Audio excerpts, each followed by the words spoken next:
Hey guys, has this lockdown made you lose track of your fitness goals? Are you starting your resolution for 2021 and you want to lose weight but need some help? Introducing my affordable workout plans for men and women.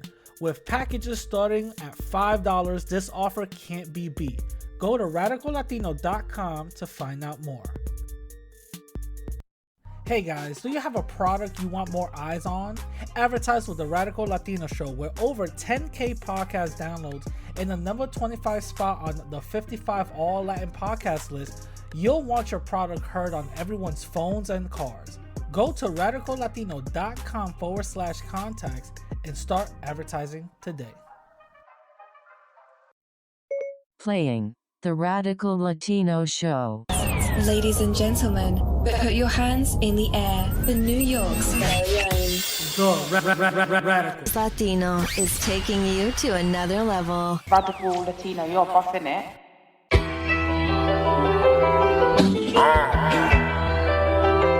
You hear that? It's like the pulse of the street, the whole of the chest.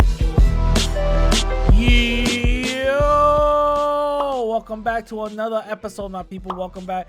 It's your host, the Radical Latino, aka Mr. 25 on all Latin podcasts, aka Mr. Unsuable, for the 22nd week running. What's going on? I hope you guys are doing good.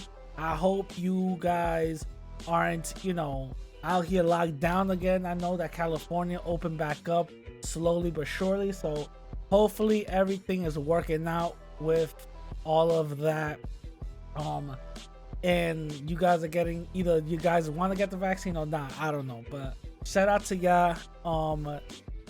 Want to give you guys a special shout out, for tuning in, so want to give a big shout out to all my new subscribers, a big shout out to all my new listeners. So today, this episode is going to be a very, very, very special episode. I am very excited for you guys to hear it and for you guys to, be a part of and stuff. But before we get into anything, as you guys know, I gotta give some updates. You know what I'm saying? I gotta give some updates. So I know I've been mentioned in certain live streams. I've been mentioned in certain videos, and that tells me that I'm doing my job right.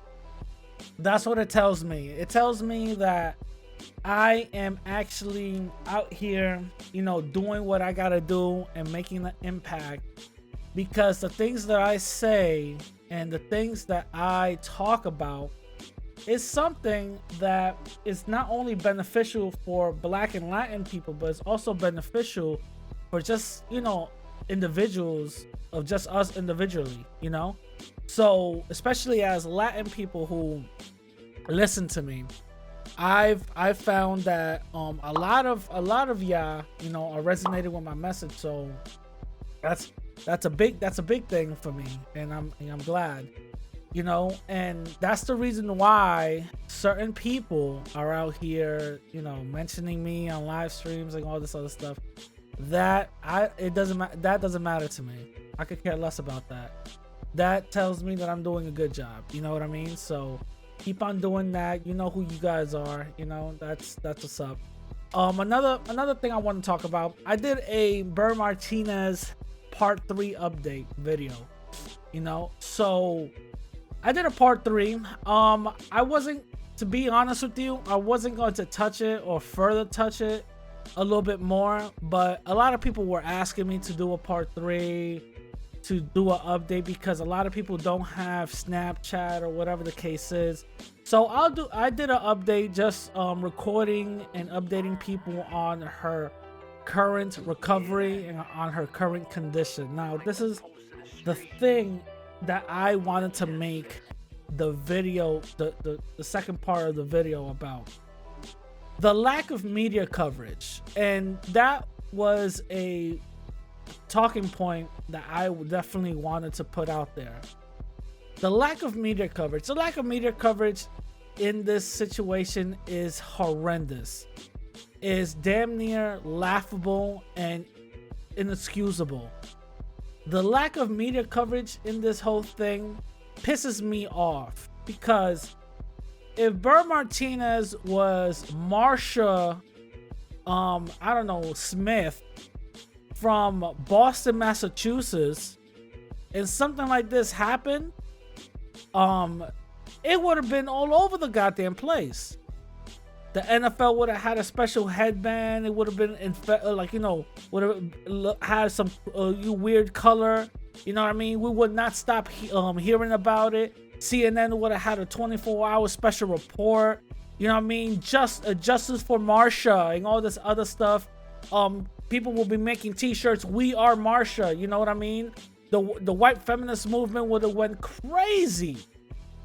The white feminist movement would have went crazy if this would have happened to a white woman, but it didn't. It happened to a Latina, and the way they see is Latin on Latin crime.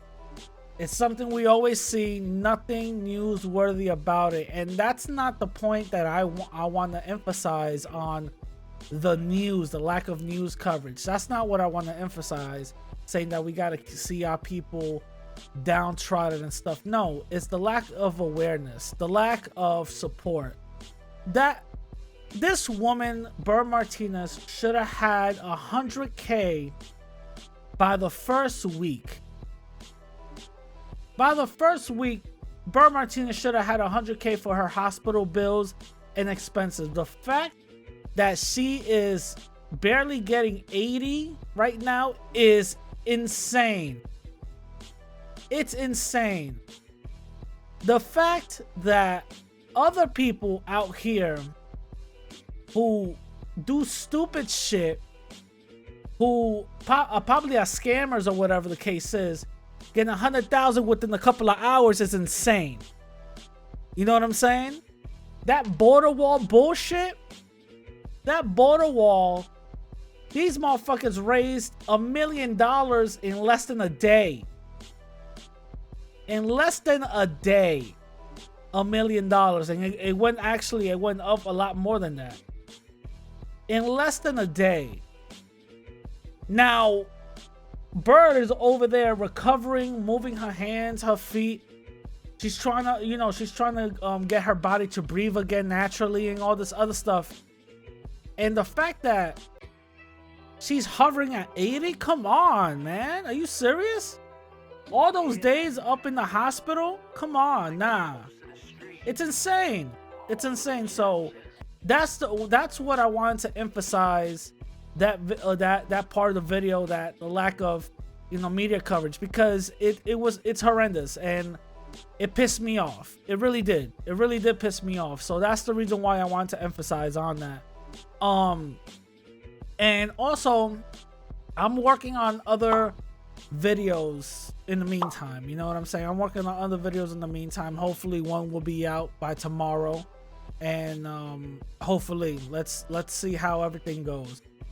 Also, guys, I want to give a shout out to Tina. I want to give a shout out to all the other people sharing the advertising my workout plan. Shout out to you guys. I really do appreciate it. I really do, that really does mean a lot to me. Now, this is the thing, guys.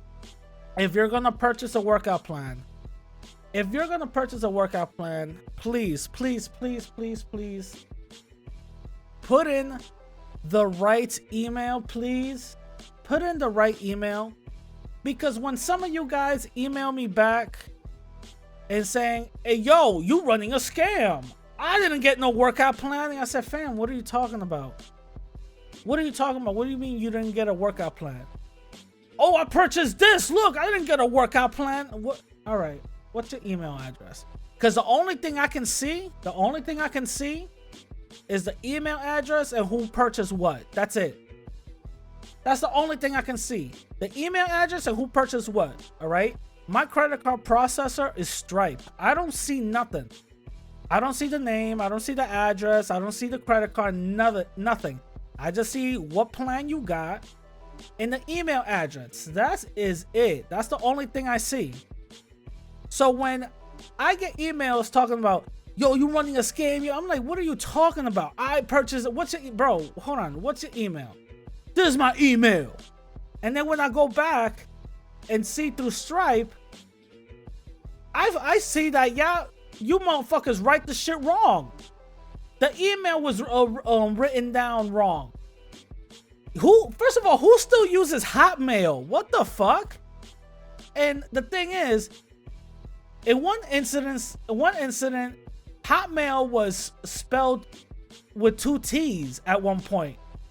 I'm like, wait, what the fuck? So I'm like, hey, yo, fam, you wrote the email wrong. Oh, I'm sorry, brother. I'm sorry, my bad. You're right. I'm like, hey, yo, here's your plan. Fucking lax, okay, dude? Calm the fuck down. It's insane. So, in order for y'all to get the workout plan and everything goes correct, make sure your email is correct, because that's how you get it.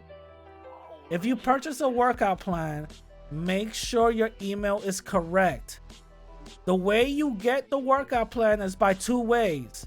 Instant download once you purchase it, once you buy it. Instant download. And the second one is a email confirmation link that expires within 24 hours. Once you get those, it's 2 ways. If you fuck up on one way, your backup will get fucked up too. So, you know what I'm saying? Yo, all I'm saying is check y'all shit. You know what I'm saying? Check y'all shit. I already got 3 people. Yo, you running scams. What scams? What are you talking about? You fucked up on your email. You know what I'm saying? You fucked up on your email. Gmail doesn't have 2 A's in it. Okay? What the fuck? Yo, calm the fuck down. You know what I mean? And also, I gotta hit up Stripe and figure something out, because when y'all be putting wrong emails, it should be rejecting it. I don't know why it's not, but I'm gonna have to look into that. So I want to give y'all, an update on that. You know what I'm saying? Y'all people are crazy. Anyway, let me read the comments from last week, episode 126, exploring Latinidad or Hispanidad, which is actually the same thing, to be completely honest. So, exploring Latinidad and Hispanidad. And the main reason why I wanted to make that episode and title it that is because I see a lot of people, try to use the whole, Hispanidad, Latinidad angle to add their little racist bullshit into it. You know what I mean? I always see that. So that's why I wanted to go in there and break that whole thing down, right? So Danielle says Hispanidad and Latinidad is almost the same thing. Hispanidad is Hispanicizing the world, and Latinidad is romanticizing the world by the Romance culture, Spanish, Portugal, French, Italian, and their political, religious, and identical ways of being. Blasey, blasey, blah. Existing indigenous groups will never adhere to as an identity. We are equal and the same. No one is better or less than another group. 100% right. Shout out to Danielle. I completely agree. It's pretty much the same thing. It's just different, definitions of it. But listen, Latino and Hispanic, it's not a definition of identity that we should be adhering to. The reason why I adhere to Latino is because it's rejected by the white masses. Latino does have that cultural distinction in indigenous and black type of culture a little bit more than Hispanic.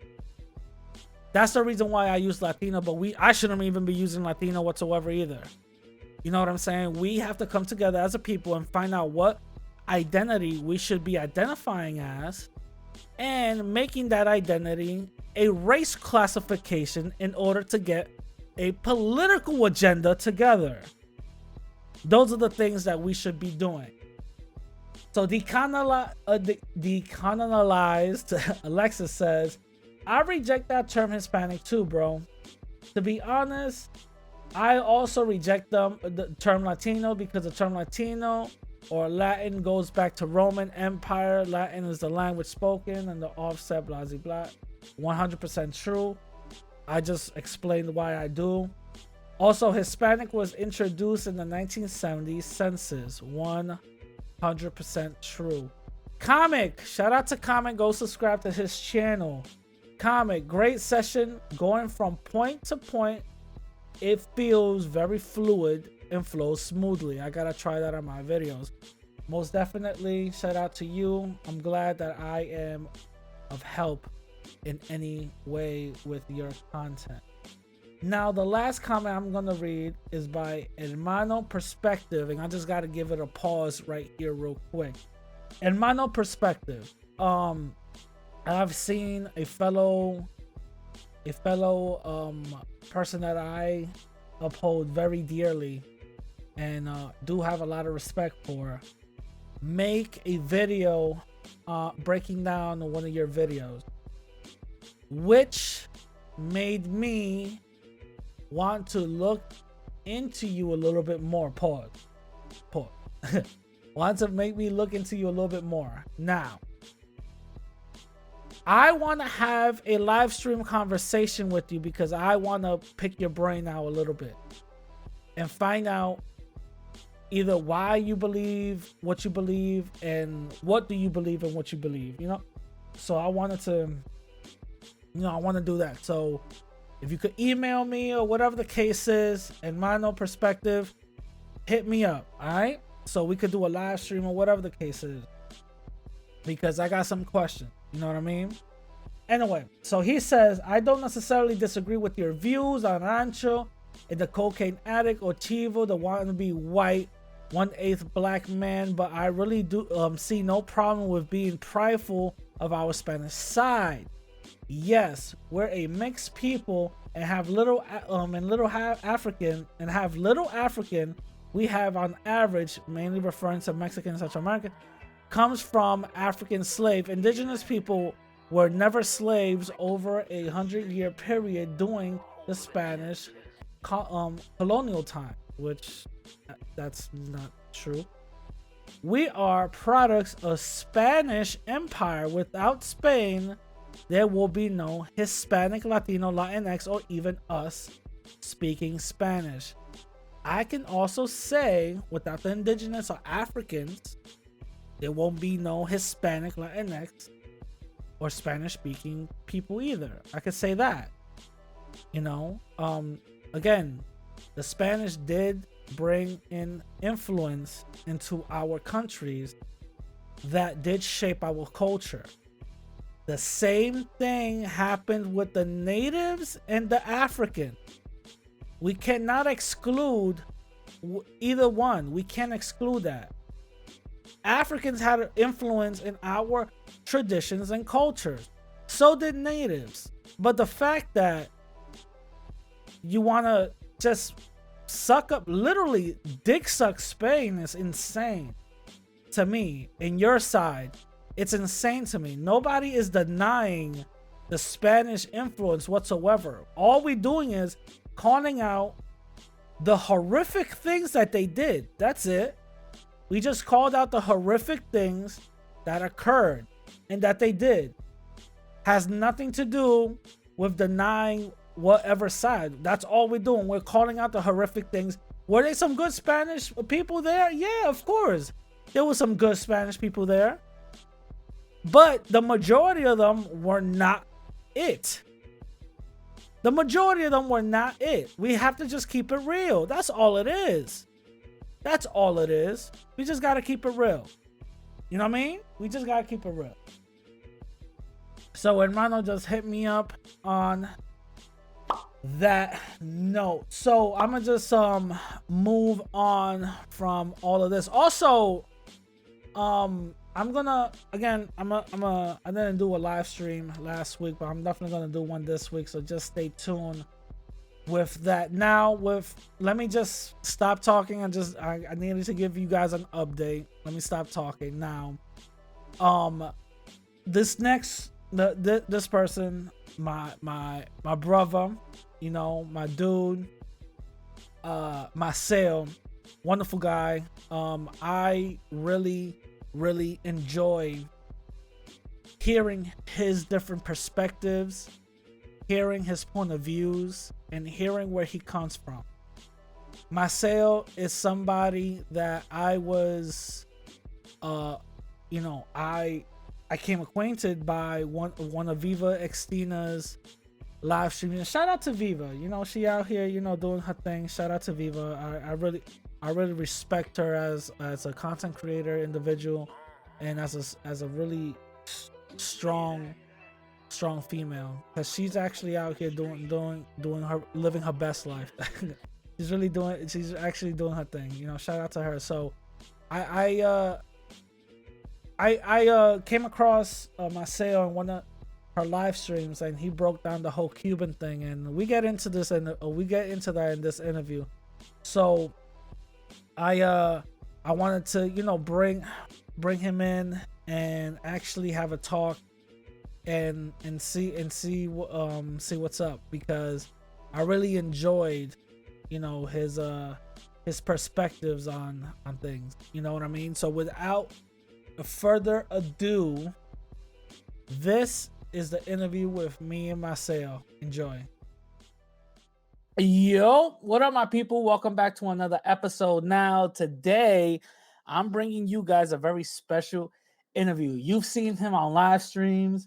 You've seen him speak his multiple opinions on various topics. And today, I have with you my brother, my Latin dude, Maceo. What's going on, bro?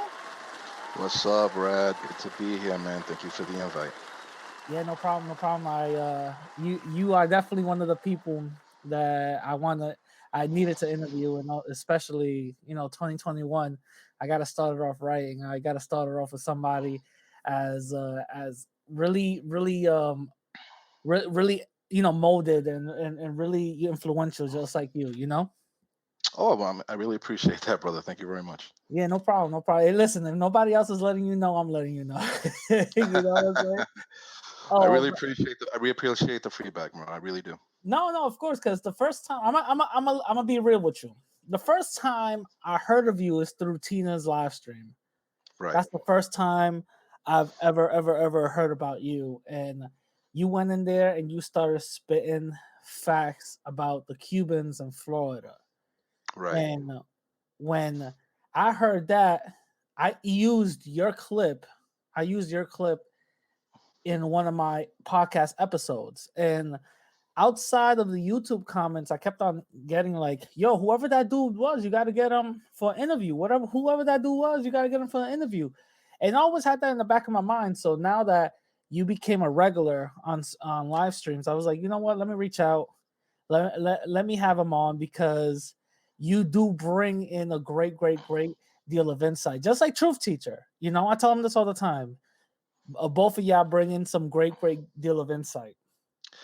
Well, I'm glad that in this short amount of time that I've been able to make a positive impact.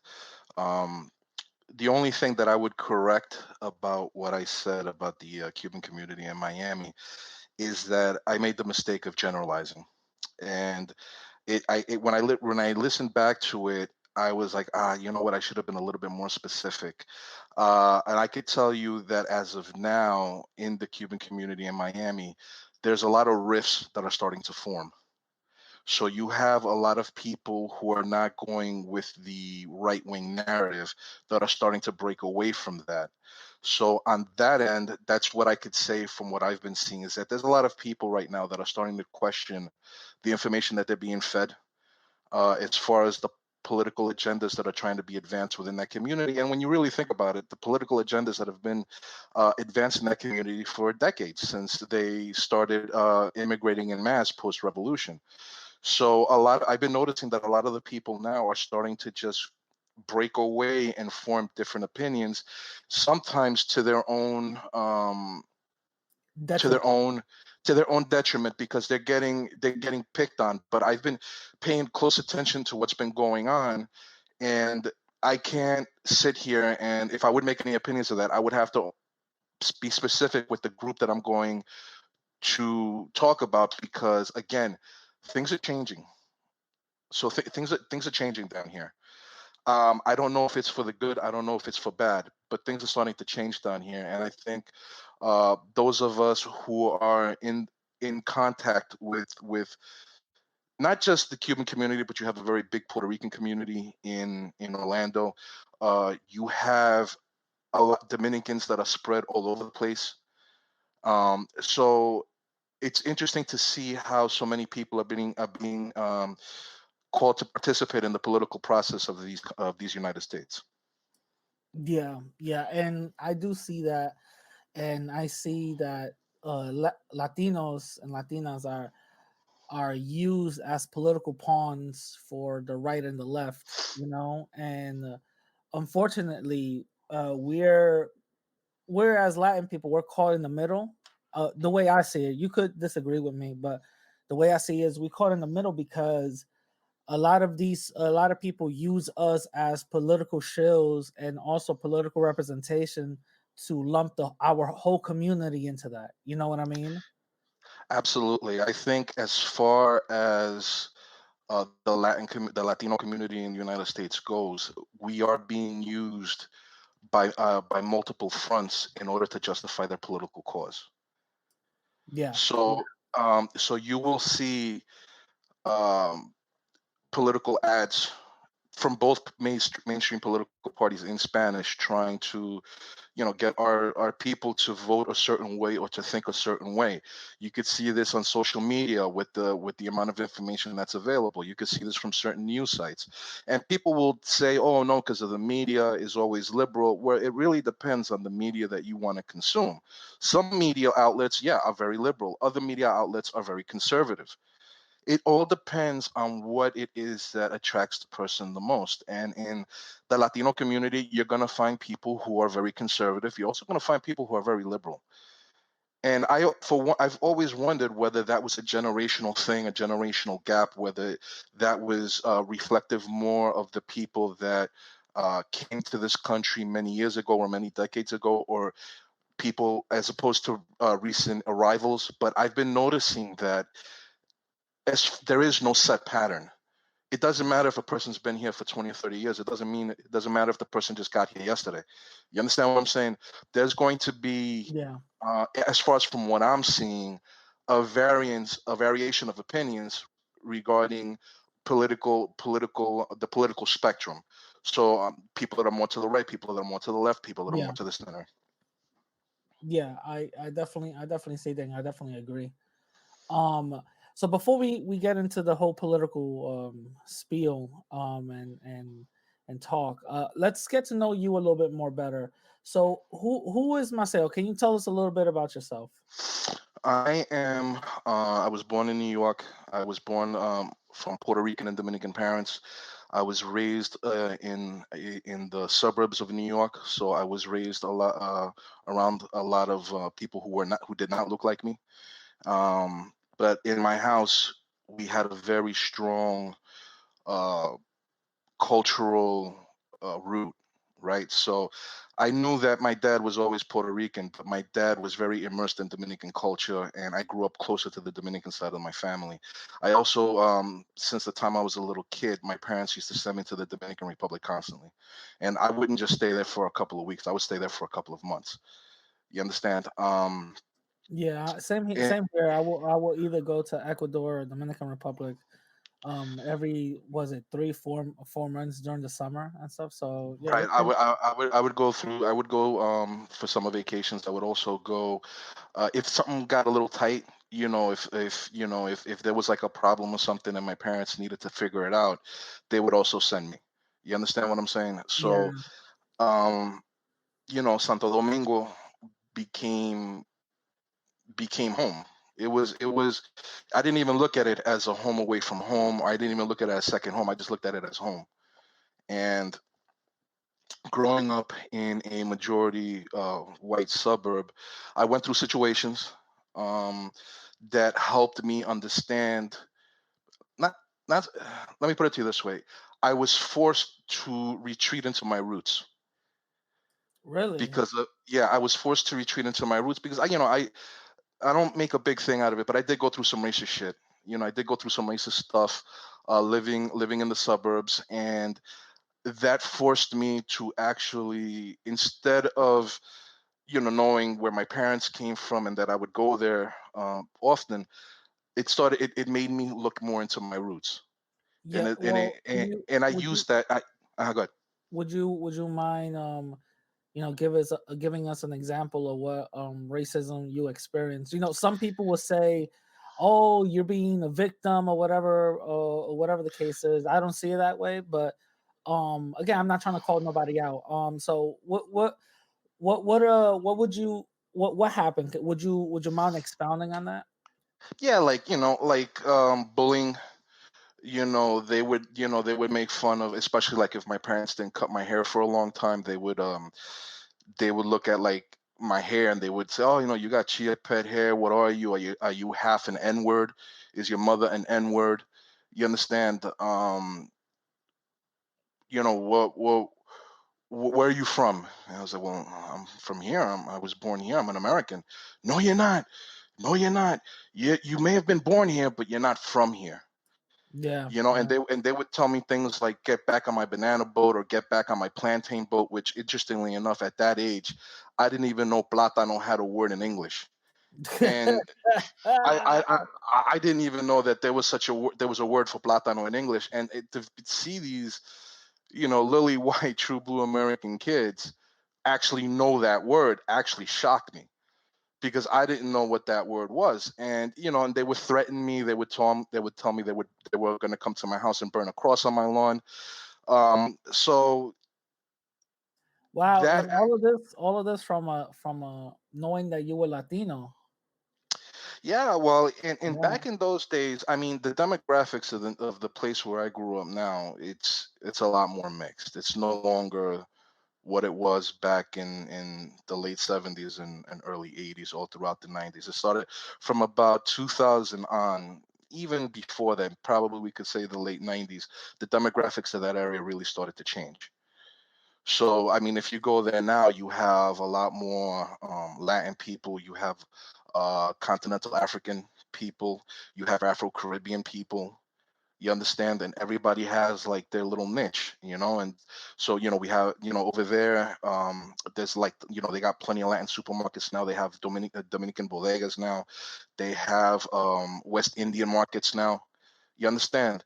So things really started to change. But when I was a kid, it wasn't really like that. You understand? yeah, It would be me and maybe one or two other Puerto Rican kids and a couple of the black kids, and then that was it. You understand? Everybody else was yeah, was yeah, yeah, was white.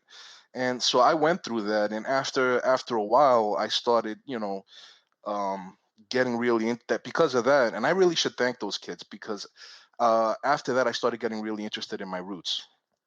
and Okay. and when I would go, especially when I would go to back to the Dominican Republic, it started becoming something of almost like in a religious experience, because here I am, I'm going to this country that maybe earlier on, I looked at it a certain way, but now, because of the things that I had been going through personally, um in suburban New York, I was like, well, wait a minute, you know what? I'm I'm I'm pretty special, because this is a Yeah, special place. This is a magical place. Like, I yeah. remember, they would take me to El Parque de la Independencia. I would see El Altar de la Patria. I would go to El Conde, and I would be surrounded with all this culture. I remember, lo Diablo Cajuelo, and in La Mm, Capital, in the capital, I know the correct word is Cojuelo, Diablo Cojuelo, but in La Capital, people say Diablo Cajuelo. So I would see, yeah. these I'm not sure, do you know what those, who those are, right? Lo Diablo Cajuelo. No, I They, really don't. they come out during Carnival, so you see them during February. You also see them in August. Got the Okay. carnival in August, which is probably one of the most golden memories that I have as a kid. And Gotcha. basically, they dress up in these costumes, right? And they have these masks on, and they walk around with in Puerto Rico they call it la vejiga. Yeah. Son And this son is las and this tripas. is in Puerto Rico? No, this is in the Dominican Republic, Oh, okay. and it's made out I of never seen that, dude. yeah, I'm for real. I've never seen I that. gotta show you pictures. I mean, I never dressed up as a Diablo Cajuelo, but in my cousins did. They all did, and especially during the carnival in August for the 16th, the el 16 de agosto.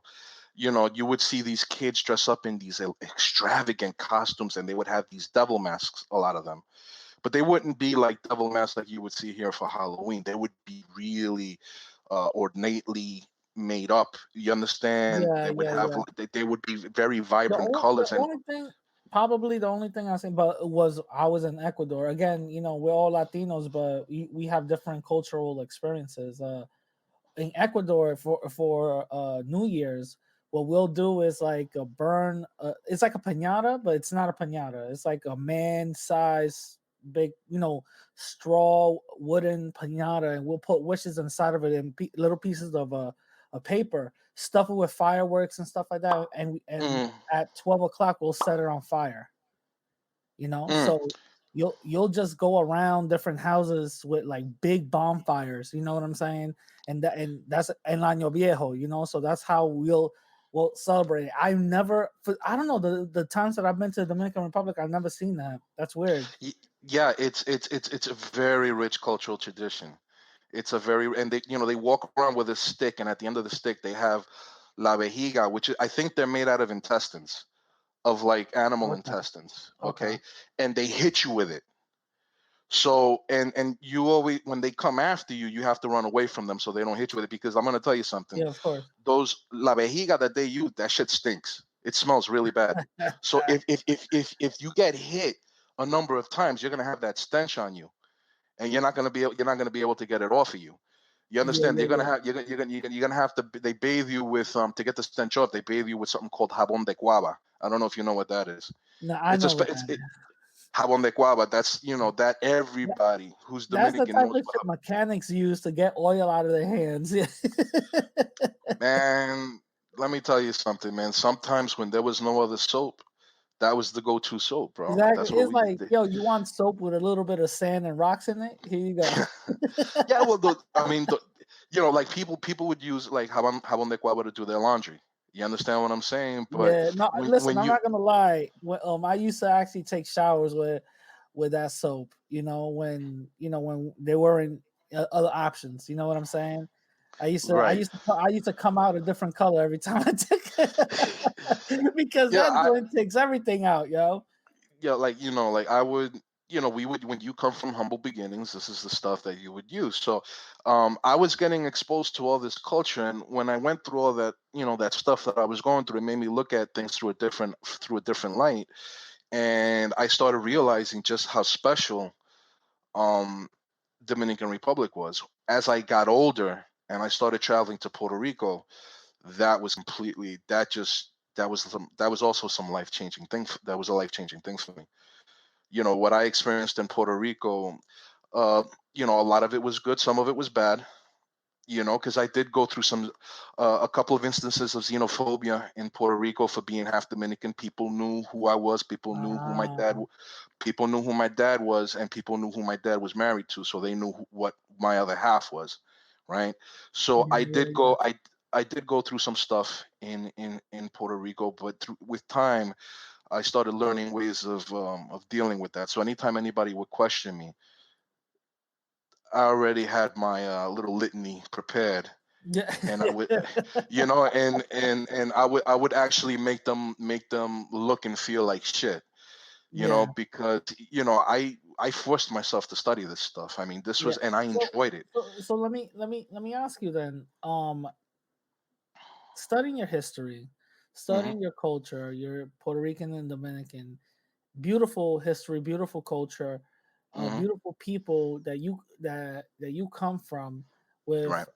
a beautiful outcome of certain people that were either in power or who wanted to take power, whatever the case is, you know, what pride did you get from knowing all of that? And what pride did it give you from saying, okay, these racist people back home were telling me all of this stuff. And now that I'm here, I'm actually learning where I'm from. That's actually not 100% true, you know? So what kind of pride, because I know after you learned all of that, your walk was different. Your whole mentality was different, right? So what did it give you? I mean, it gave me a sense of pride, and it was a double pride because I come from two places, right? And I come from two places whose histories are very intermingled with each other. So it gave me, I mean, it gave me as much as I could handle because it gave me a double responsibility as well, right? So not only would I have to study history from the Dominican Republic, I had to study history from Puerto Rico. And now studying those two histories, I had to go study the history of Cuba because these three countries are their histories are very, very intertwined. Personally, what it did for me was it gave me back my language because even though I spoke Spanish first and in my house Spanish was always spoken, it came to a point where if they would say if my parents or my family would say something to me in Spanish and I was in here in the States, I would respond to them in English. Mm, When I started immersing myself in this history and in this in this environment that I started really building from nothing. I mean, not from nothing because I had my parents, but yeah, my parents weren't exactly the most patriotic people. You yeah, understand yeah, what I'm saying? They didn't really push the culture like that on me. I mean, we had our dietary preferences.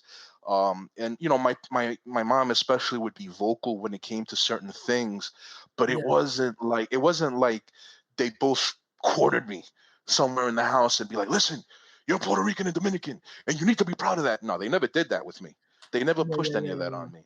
I was the one I started piecing everything together They for didn't me. Antonio Batista you like this is how you do it. This Well, is see, how you. well, I mean that poor individual isn't even representative of real patriotism or real nationalism. We could Yeah, get yeah, that. yeah, yeah, We yeah, could yeah. get we No, could get no, of into that course. later on. But Yeah. no, they didn't force it on me. And It was like a I'm kind of gradual. It was a gradual thing that you it did it on just your own. like when I was hitting my teen years, I just instinctively started speaking more Spanish, because obviously when you go back to the Dominican Republic, you got to speak the language. Of course, of Um, course. but but but this time I started taking more mental notes because sometimes when you say something, it's like a muscle, right? You if you don't use a muscle in a really long time, it's going to take time for you to come back and it's going to take time for you to develop it, right? So Yeah, I would go and I would spend 2 or 3 months over, like, let's say over a summer vacation. So I would yeah, literally be there for 3 months, and it would be hard for me in the beginning because I was always speaking English. But then as time went on, it was easier for me to, se me soltaba la lengua, and I was able yeah. to speak I more know, of the language. being Dominican and Puerto Rican and knowing more Spanish, I think you probably went through a ordeal with the R word. You know what I mean? El caro, arroz. You know. Well, yeah, well, we could get into that. My accent. I mean, now my accent is more Puerto Rican, but for the great majority of my life, my accent was always Dominican. Yeah. And when I started traveling to Puerto Rico into young adulthood, and I would hear like my family over there, instead of saying carro, they would say cajo, Mm-hmm. instead of saying Yeah. ajo, and I'm like, dude, what the fuck? I'm like, yo, wait a minute, this is new. And I would ask my dad about that, and I'm like, I would go to my own man. I was like, papi, mira, ¿por qué pronuncian la R así? Yeah. And he would just look up into space, and he would be like, It's not only the R, but it's also the S, right? well, in Caribbean Spanish, we don't always pronounce the S's the Yeah. way they would do in other countries. That's what I love. That's what I love about Caribbean Spanish. It's so creolized. You understand what I'm saying? And the fact that we, and every Latin American country I believe has its own dialect. You understand? And when you get a Puerto Rican, a Dominican, and a Cuban in the same room speaking to each other, I mean, it's just you just said that, when I was a young man and I would see that, I would just be like in awe because those accents are some of the most beautiful accents I ever heard in my life. So when I was growing up, I was exposing myself to more and more. I started changing the music that I would listen to. Now all of a sudden, I was listening to more salsa. I was listening to more merengue.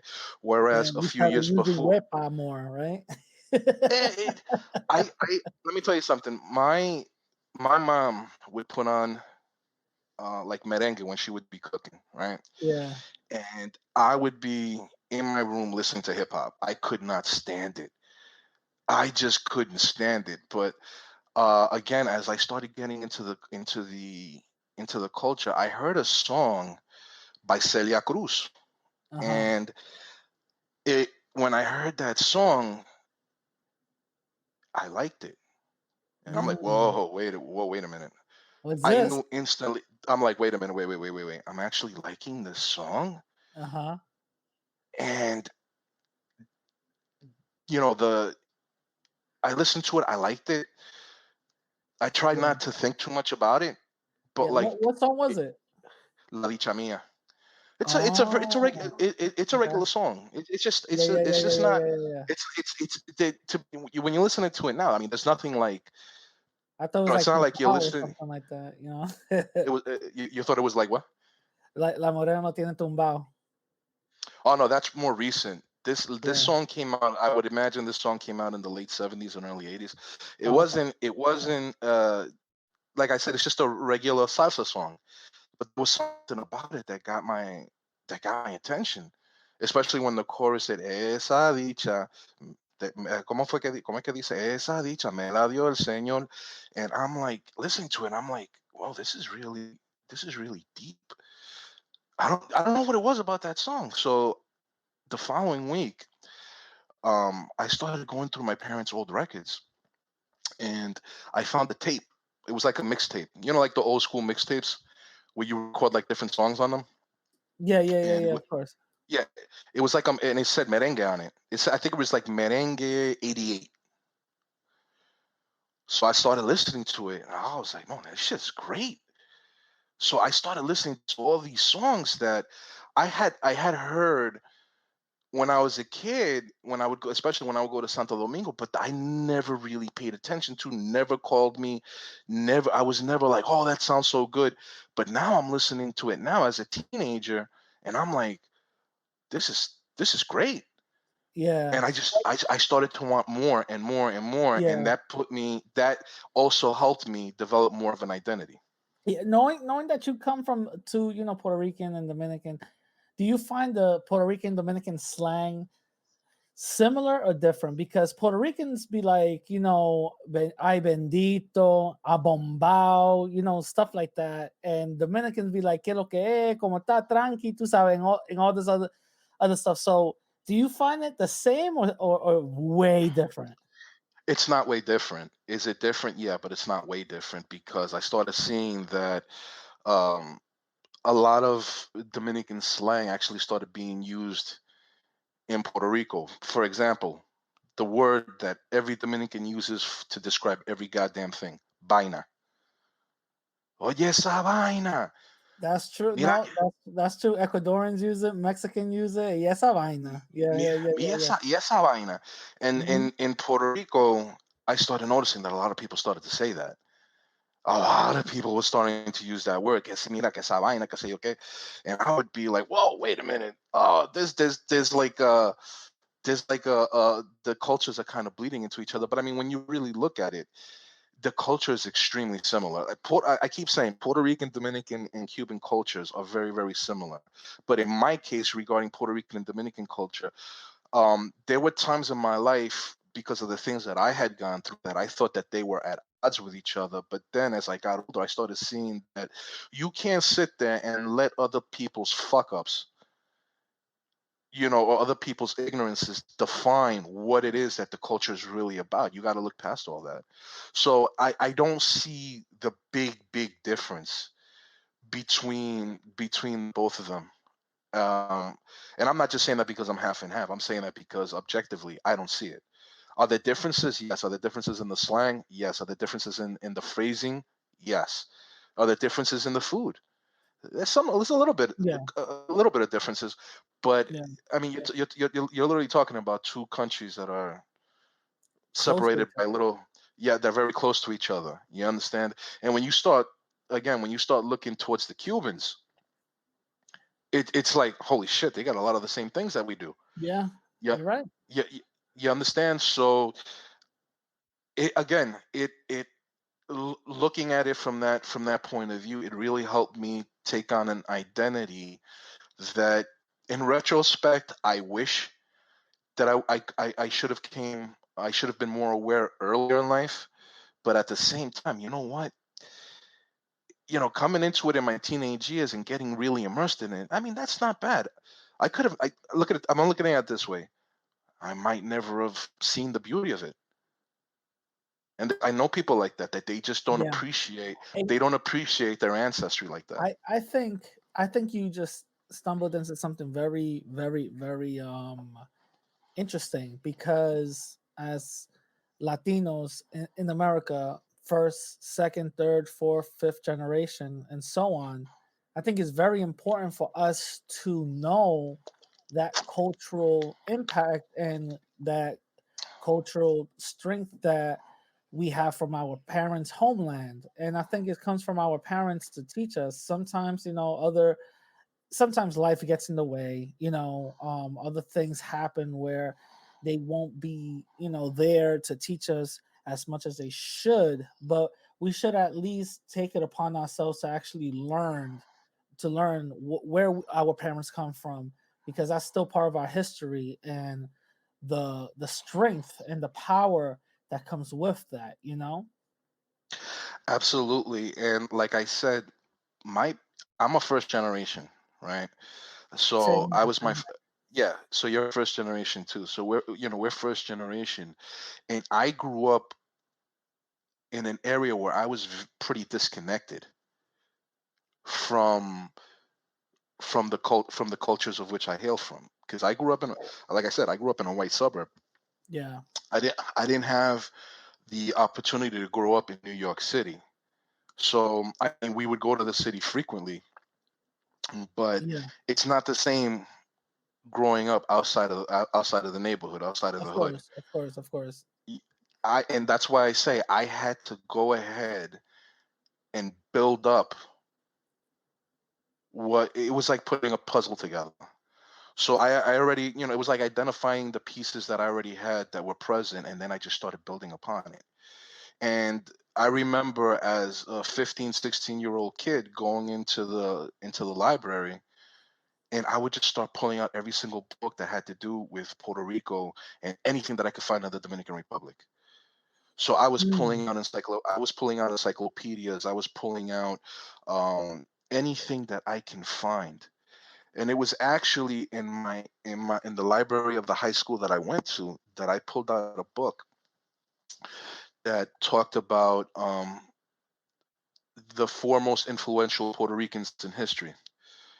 So I remember ooh, I pulled out the book, and it had like a large it had like a drawing of a Puerto Rican flag, like a really cool drawing, like in watercolors, right? yeah, yeah, yeah.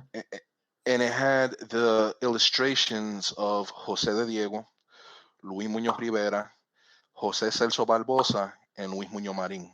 Luis Muñoz Marin was the first uh, democratically elected governor of what would become the Commonwealth of Puerto Rico Okay. uh, under U.S. rule.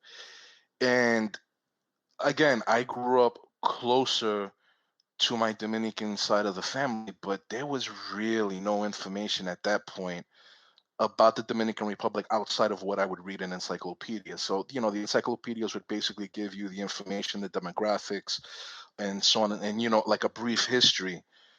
But this book actually started talking about some influential people that I had no idea even existed. So I'm like Gotcha. reading about Gotcha. I'm Gotcha. reading about Gotcha. these people, and this I started reading about Jose de Diego, and Jose de Diego was a Puerto Rican independence activist, so he wanted Puerto Rico to be independent.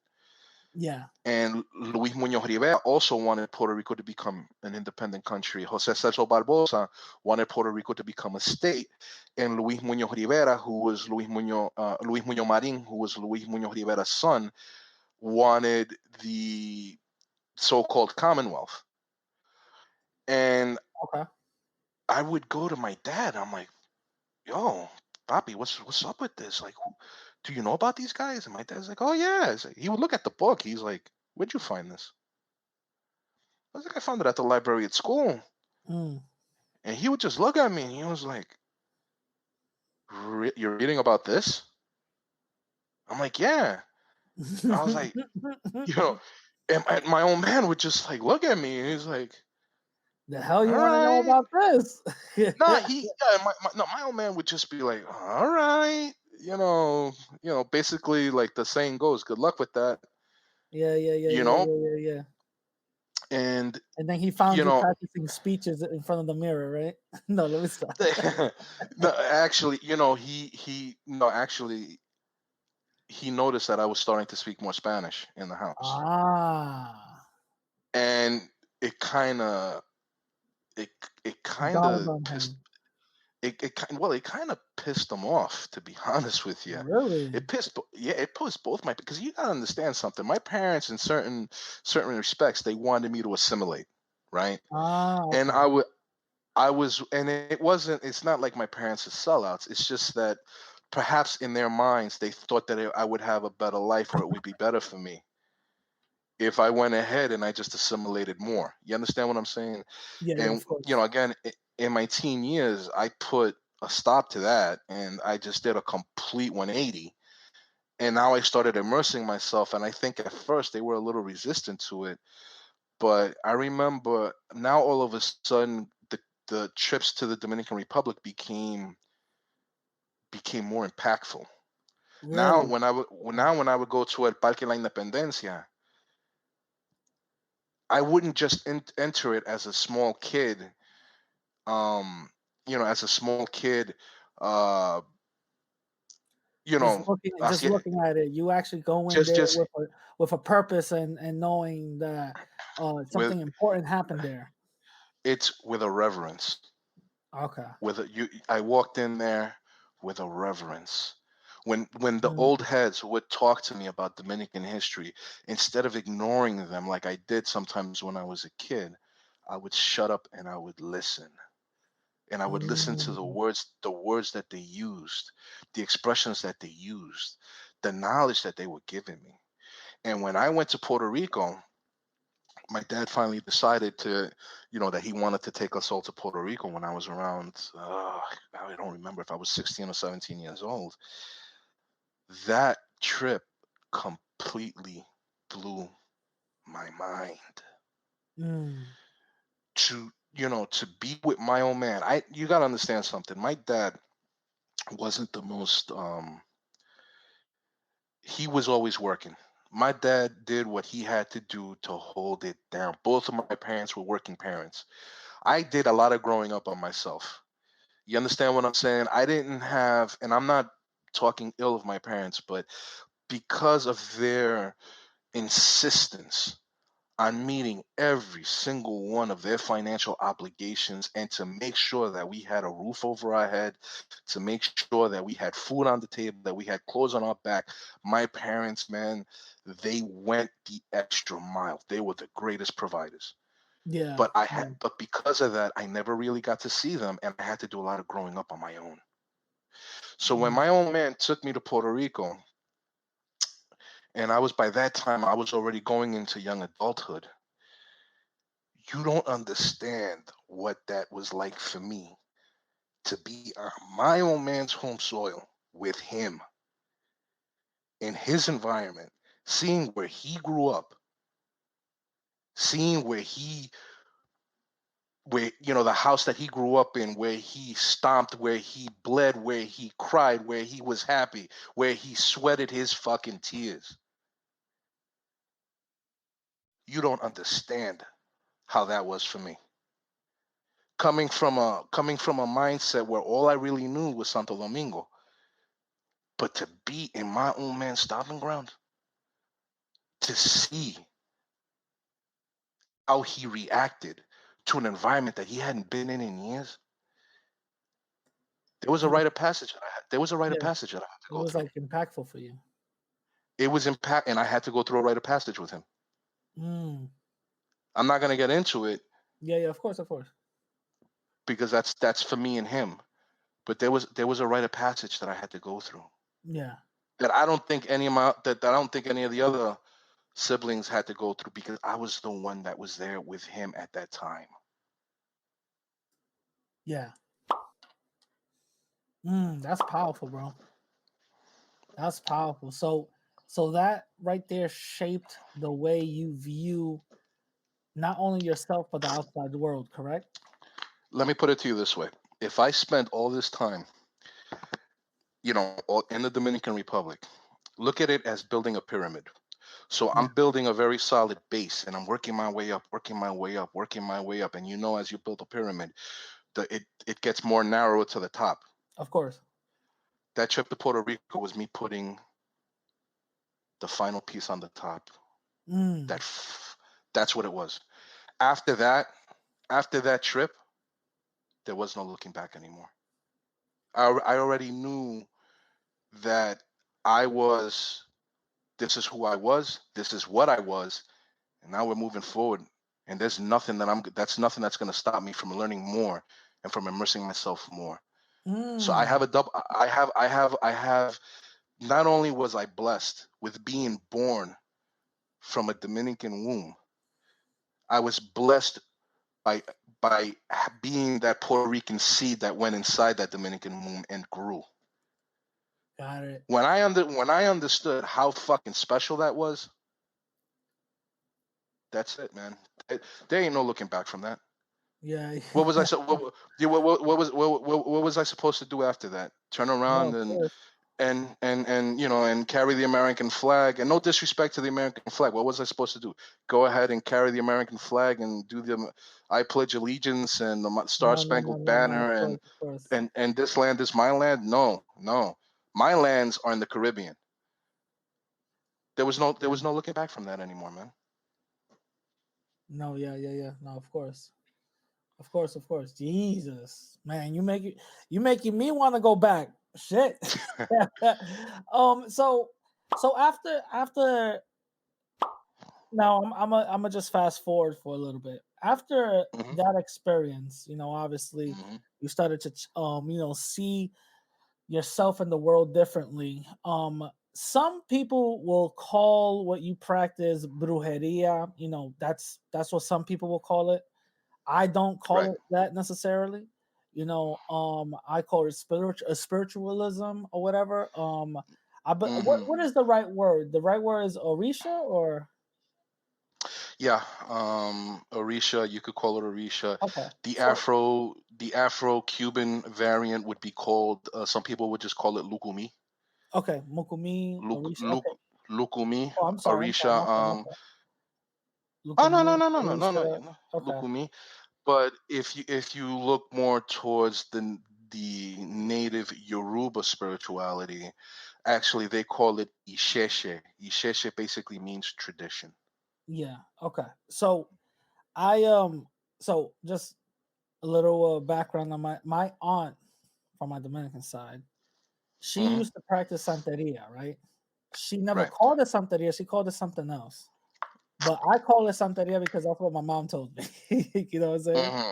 Hmm. Hmm. My mom Pentecostal, hardcore. Hmm.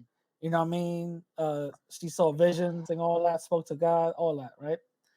Right. So that's what she called it. She called it Santeria, but my aunt called it something else, and I never called it Santeria in front of her face, by the way. You know what I'm saying? So I, but I did see my aunt,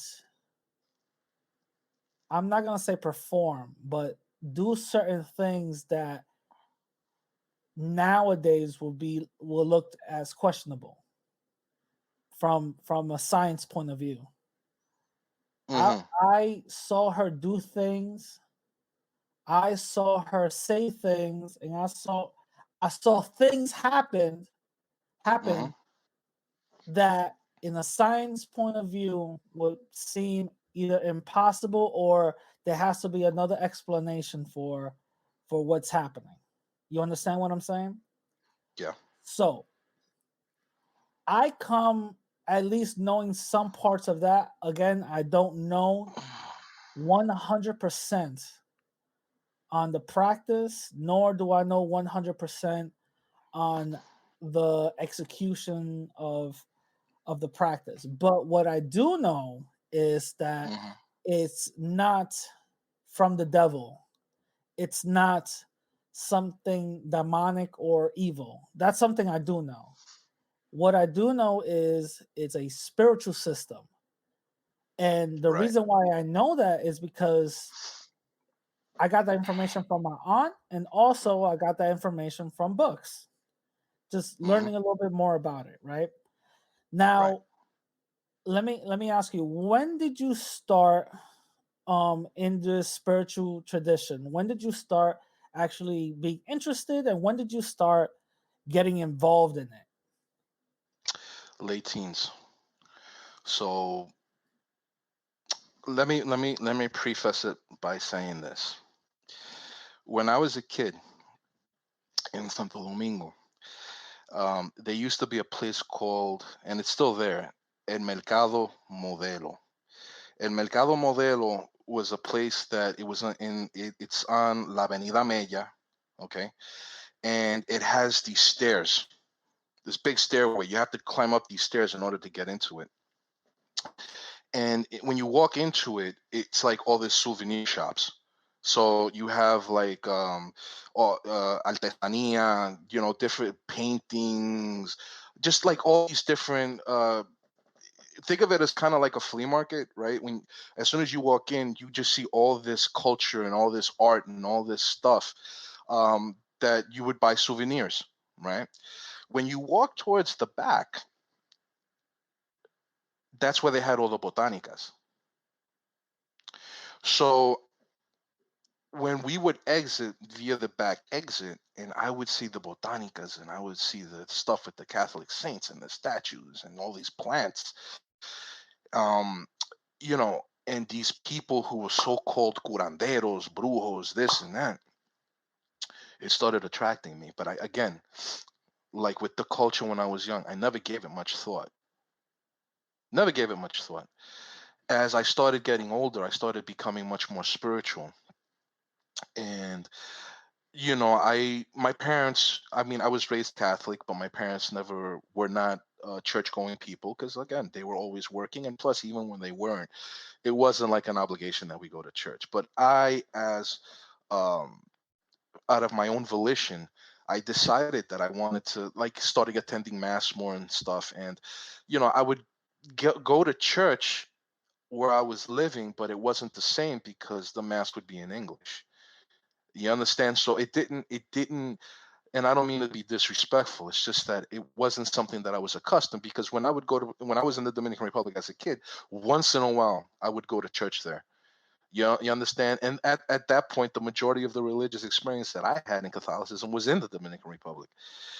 As I started to investigate more the veneration of the Catholic saints, and I started to pray more, and I started to experience more, especially when my parents were going to the city. Again, every Latino neighborhood in the city always had a bunch of botanicas in it, right?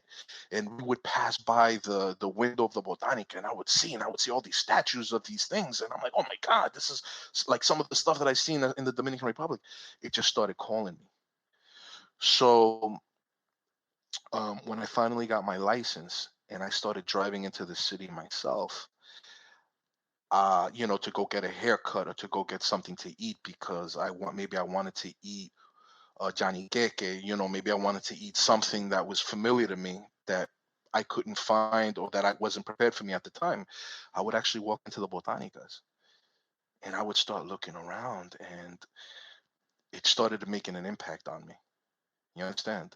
When I moved to Yeah. Miami, when I moved into Miami, I started gaining a little bit more knowledge. Now, at that point, the Cubans were very close to outsiders. So I'm not Cuban. You understand what I'm saying? They treated me nice, but they didn't give me the information that I wanted, right?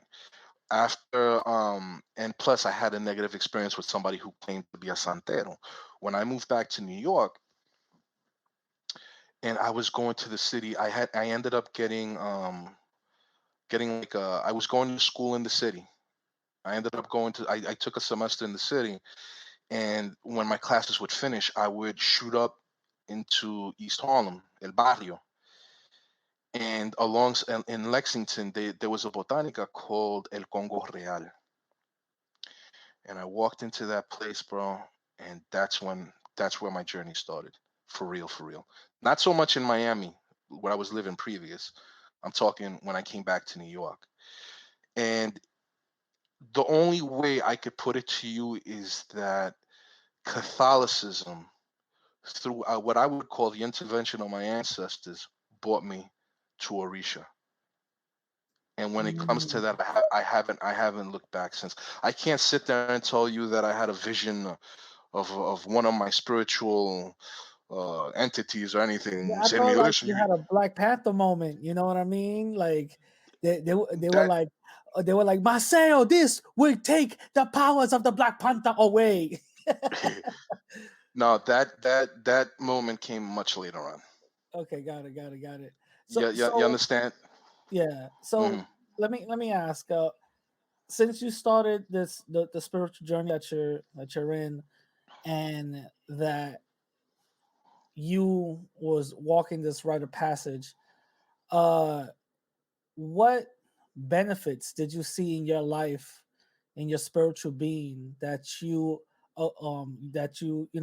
acquired to the spiritual practice that you're practicing? Reverence of nature, Mm, becoming more aware and more conscious of your surroundings, seeing people with a different light, seeing somebody who may look perturbed to you, and seeing that maybe they might have something that's bothering them, becoming more aware of your own self. If you wake up one day and you're feeling a certain way, you understand what I'm saying? If you feel like something is trying to manipulate you, when you get involved in these things, you become aware of all that. yeah. And when you start putting in spiritual work, a lot of things that may have bothered you in the past, all of a sudden you start seeing why. You start Mm, realizing why these things were. And you start realizing that some of the things that you went through in the past were actually messages. so it was a message why Esmeralda cheated on me. I see. I get it. No, let me stop. No, I feel you. That's So interesting. when you open up yourself, look, I'm gonna put it to you like this. Some people shouldn't come. This isn't for everybody. So some people should not come into this. If you're Yes. not, Yeah, of course, you know, 100%. if you already have a spirituality that's already been defined, if you adhere to traditional religious norms, this isn't for you. You Yeah. understand? If because you're not gonna hold on, you're not going to you could only end up hurting yourself, right? Yeah. But there's some people, man, that they're called to it. It just calls them. It did with me. Yeah. I couldn't stop it. It was like, even when I did try to stop it, when I in the beginning, when I was like, maybe I shouldn't get involved in this, it wouldn't let me go. You understand? And Mm, it kept calling me and calling me. I mean, now I understand why. You yeah. understand what I'm saying? Because now I have more experience. But But as a it's young something. adult, hmm? Go ahead. Go ahead. Go ahead. No, as a young adult, I didn't really understand why this was happening. Yeah. Yeah, and I don't think I could, spiritual wise, I'd be dead right now if I didn't go into this. Got it. I would be alive, but it would be, as far as spirituality goes, um, the lights are on but nobody's home. I would Got be it. dull to everything. I got a question for you. My Yeah. mom would call this part of spiritual system un don. I don't know if that's a I have A no gift. idea. I don't know if that's a religious thing or a spiritual thing, but it's basically in translation, it's like a gift, a A spiritual gift. gift Yeah. that you have, Hmm. that you either can see things or you're sensitive to. You're sensitive to it. Whenever, yeah, so whenever I will go into in my Nita's houses and shit like that, I will always either would tell my mom, be like, "Oh, I feel in peace. Yo tengo paz." You know what I mean? Yeah. Hmm. Or algo está aquí que yo no sé. You know what I'm saying? Like something say that I don't know nothing about, or it's heavy. You know what I'm Right. saying? And she told me a while back that I have a un don que like I'm sensitive to, Hmm. I'm spiritually sensitive to that. I don't know if that's good or not or whatever the case is, but I did have those feelings whenever I did go into like certain people's houses, certain places or whatever the case is, and I did see that did kind of save me in a way because after I will feel that heaviness, I'll be like, yo, I would just come up with something stupid. Yo, I'm gonna have to go, whatever. And then later on I will find out something happened. Right.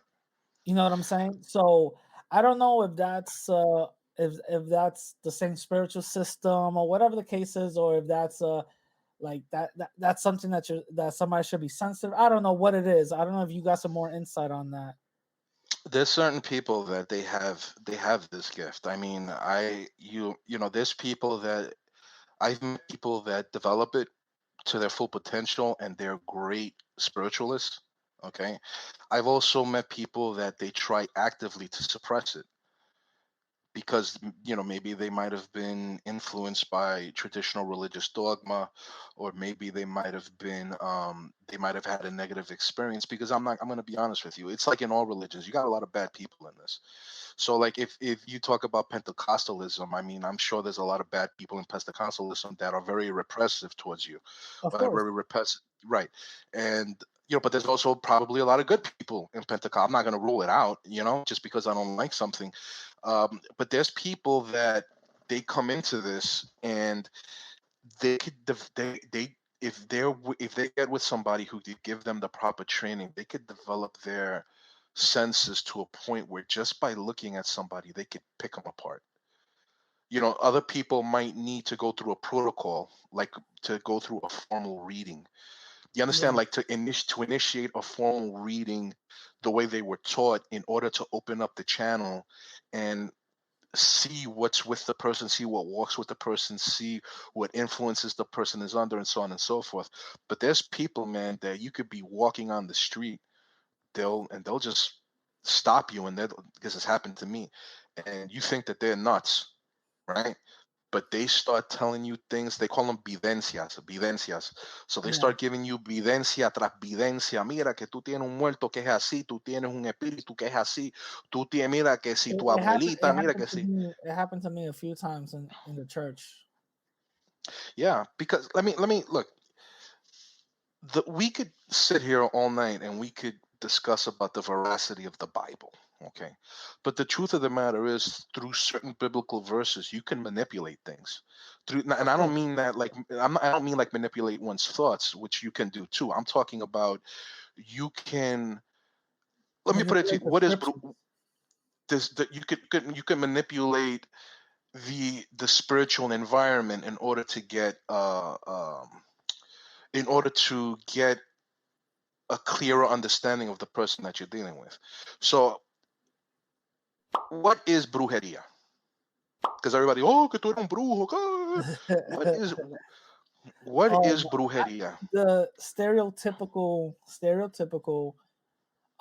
answer for you, brujeria, to me, the way I understand it from the church, is a a person that is an agent of Satan, a person that practices um satanism, satanas, and all this other stuff, Mm, and evilness, and that's what basically brujeria is, for what my understanding is. okay, Which I know that's bruje. not true. Which I know that's not true. Right, right. So Brujeria, in its most basic and simplest definition, is the ability to harness and manipulate energy in order to produce a result. That's all it Mm, is. That's all it is. Brujeria would be witchcraft in English, right? yeah, of So course. that is all it is. It's the ability to harness. You can't produce it because you can't produce energy. Energy is everywhere. Yeah. It's the ability to harness and manipulate energy in order to produce a result. Mm, And you can use certain biblical verses, the Psalms, for example, you can use certain things to call upon an energy in order to produce an effect on something. mm, So when I see los pentecostales going into trance and they're speaking in tongues, what they're doing is through the prayer, they're actually channeling. It's not the Holy Spirit as far as I'm concerned. It's just spirits. So they're actually tapping into something that's a lot greater than themselves if they're and doing it for real. they're It, connecting it to God. they're connecting it to God, but I mean, in my opinion, there was a biblical verse, if I'm not mistaken, where I think Moses wanted to see God. Okay, Yeah. don't quote me on this. I just remember this from way back. Moses wanted to see God, and God instructed him to look at a mountain, Yeah. and he destroyed the mountain. Mm, And and God basically asked Moses, "You still want to see me?" mm, Okay, I look at that as in Pentecostalism and in people that practice this type of thing within the evangelical community, they're tapping into spiritual beings. I don't think they're yeah. tapping into the Holy Spirit because I don't even know if Like such a one, thing it even was one exists. time. I remember one time. My mom was she was practicing. She was praying and stuff with me, my Hmm. sister, my younger brother, or whatever. And we were in the middle of the living room, and again, the Holy I've seen this plenty of times. The Holy Spirit got toward connected towards her or whatever. I don't call it the Holy Spirit. I say that she's gotten to the point where she could how can I say this? She can what's that word when you just meditate? Okay, You when you can meditate, okay? meditate or get to a higher plane of existence a lot faster than somebody else because she was connected spiritually. You know what I mean? That's how I saw it. But anyway, so there was this one time that she was speaking in tongues and then she grabbed me and she told me to repeat the same the same verse so I could start speaking in tongues, and I was about to start, but I stopped myself Hmm. because of fear. I stopped myself, and it was really hard for me to stop myself because I wanted to talk, and I did feel something coming over me. Right. And in the middle, she got so heated. I'm like, ah, shit. You know what I'm saying? She was like, oh, how can you stop the gift of God? Da da da da da. Because to me, it was scary. It was scary, But my sister didn't stop herself. She went into that trance and to the point where she started seeing visions, according to her. She started seeing things. So, um, I that's the closest I've ever gotten, into anything like that. Yeah, some people can't even stop it. They just fall right into it. So some people can't even stop it even if they try. Yeah, Um, I fought myself. I said, "Hell no, this is not gonna happen." yeah, Yeah, at least you had a choice. Some people don't. yeah. Um, So I don't know you how know, spiritually gifted I am. Then I don't know. I'm, because it's something that I don't practice theologically. I'm not going to sit there and cut it down. So I would say again, what I was saying before is that if you put in the work spiritually, even if it's within the context of a Pentecostal setting, you will tap into something. Yeah. You will most definitely, because it's a part of that framework to begin with Yeah. anyway, to tap into Yeah. something. Yeah. So now, do I believe every single person that goes into trance? No.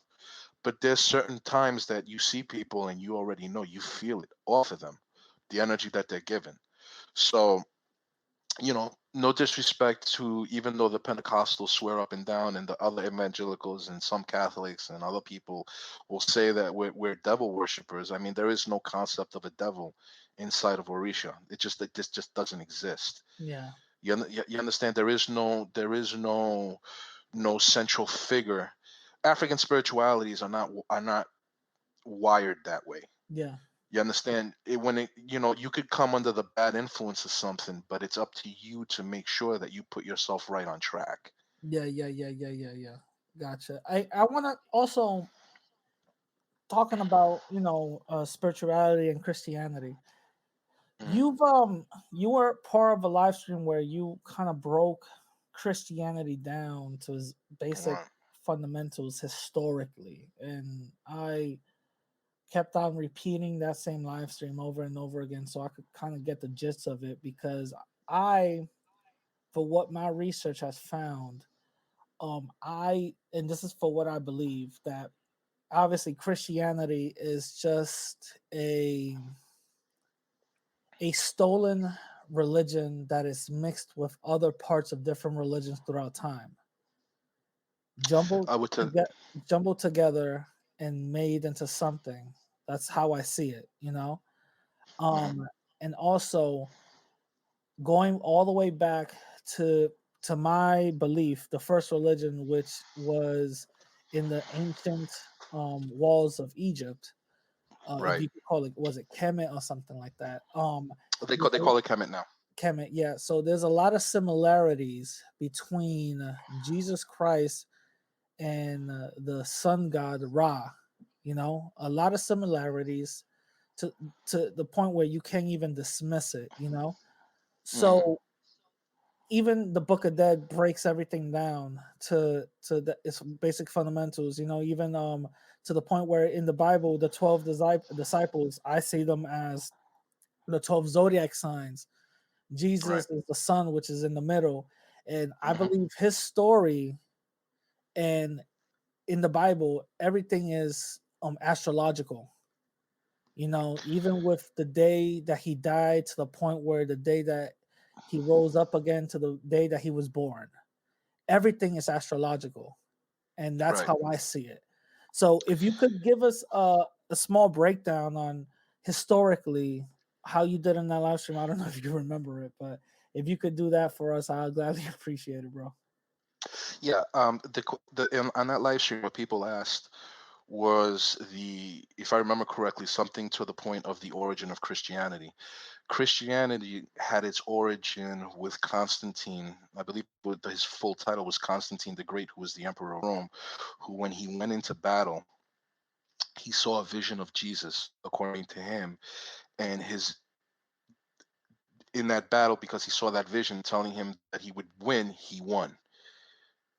So he decided to come back to Rome and to institute Christianity as the religion of what was at that time the Roman Empire. Um, Before that, the Christians were basically an offshoot of Judaism. So they still practiced what were the customs of ancient Judaism at that time. Okay. There were things that started to happen when he proclaimed this to be the new Roman religion. And basically, the Ecumenical Council of Nicaea was where they started to actually form Christian doctrine. And these councils kept happening every now and again. I don't remember how many councils happened in total, but in every council they would start forming Christian dogma and doctrine. And what they would do is they would lift things from other religions, other pagan religions, and incorporate them in Christianity. That's how we got Christmas. Christmas, the ancient Romans, and I think throughout the ancient world, people would always celebrate the winter solstice. So they started incorporating things like the winter solstice, and even moving forward, the whole thing with the Christmas tree and all that stuff. All that stuff is pagan in origin. The Yule log, all that stuff is pagan in origin. But in the early days of Christianity, what they wanted to do was they wanted to gain more followers. So they started usurping different things from pagan religions in order to make it easier for people to convert. So when they started, as the ecumenical council started moving forward, and and the doctrine was being created, um, there were divisions. And after the third ecumenical council, when they couldn't come to terms on the existence of, on the divinity and human existence of Jesus, a group of churches broke away. So those group of churches became known as the Oriental Orthodox churches. So in that, you have the Egyptian Copts, the Egyptian Coptic Church. You have the Ethiopian Tawahedo Church. You have the Syriac Antioch Church. So you had already a group of churches early on that are already starting to separate, right? As you keep moving forward, and these doctrines kept becoming more and more chiseled out, the there were bishops in different cities. So Jerusalem had a bishop, Constantinople had a bishop. By this time, the Roman Empire had already fell, and it turned into what was called the Byzantine Empire, which was a continuation of the Roman Empire, but now it was Christian, right? So all these bishops started coming. They had, like I said, Bishop of Jerusalem. I think they had a Bishop of Alexandria. They had a Bishop of Antioch. They had a Bishop of Constantinople, because the capital of Christendom in those days was Constantinople, which is modern day Istanbul, Turkey. Okay. They had the Bishop of Rome. And you had the Eastern Christianity, which was starting to become very strong. And then you had the Western Christianity that was focused in Rome. In what started happening was the Bishop of Rome started introducing his own doctrines. I believe he was already recognized as what they call the first among equals. So every bishop up until that point had equal status. But when it came to their select group, the Bishop of Rome was considered the first among equals, right? The Bishop of Rome at that time started, changing things up, and politics got in the way, because he didn't really want to take any more orders from the East, right? And on top of the politics, there was a very important, uh, uh, how do you say, like a very important religious doctrine that he introduced, which at now may seem like something completely trivial, but at that time was very, very controversial, and it was called the Filioque Clause. Do you know what that Filioque Clause means? No, not really. Okay, Filioque basically means um, and of the Son, I believe, is that what it means in English. So when you recite the Nicene Creed, which I forgot how it starts. Creemos en Dios Padre Todopoderoso, creador del cielo y de la tierra. Creemos en Jesucristo, y creemos en all these things. There's a part when you talk about the Trinity. So the Trinity was the Father, Son, and the Holy Ghost, right? Or the Holy Spirit. Um, the church, the Bishop of Rome, in order to satisfy something within, I guess maybe uh, a problem that he was having reconciling the Father, the Trinity, he said that the Holy Spirit came from both the Father and the Son. So this presented a problem, because up until that point, the Holy Spirit only came from the Father. It didn't come from the Son. You understand? This opened up. So in other words, if you look at it, the way that they explain it, if you look at the true existence of God, the essence of God, God would, according to the Trinity, would be made up from the Father, who is the Creator God, the Son, who would be Jesus Christ, and the Holy Spirit, right? What the Bishop of Rome did was he elevated the Son to the status of the Father, and he made the Holy Spirit subservient to both, as emanating from both. Up until then, in the East, Oh, okay. up until then, in the Eastern Church, which was the center of Christianity, was the center of what was called Byzantium, the Holy Spirit only came from the Father. So this became later known as the Filioque Clause. And because the Bishop of Constantinople told the Bishop of Rome he can't do that, the Bishop of Rome, aside from all the other political things that were going on, basically said, no, I'm going to do what I want to do. And that's when the schism of 1054, in the middle of the Crusades, the schism of 1054 happened. And the Bishop of Rome became the head of the Roman Catholic Church. Now, I want to make sure that people understand. Catholic was used, the word Catholic means universal. It was already used in Eastern Christianity. And if you recite the Nicene Creed in an Eastern Orthodox church, you're going to say one Catholic church. You're going to say that at some point in the Nicene Creed. They look at themselves as being Catholic, but through the Roman Church, now Catholic became their marker. It became kind of like their word now, the Roman Catholic Church. And after from 800 through the schism of 1054 and forward, that Roman Church became basically the head of the Holy Roman Empire that lasted until I think well into the 1700s before it fell. Gotcha. Before it fell.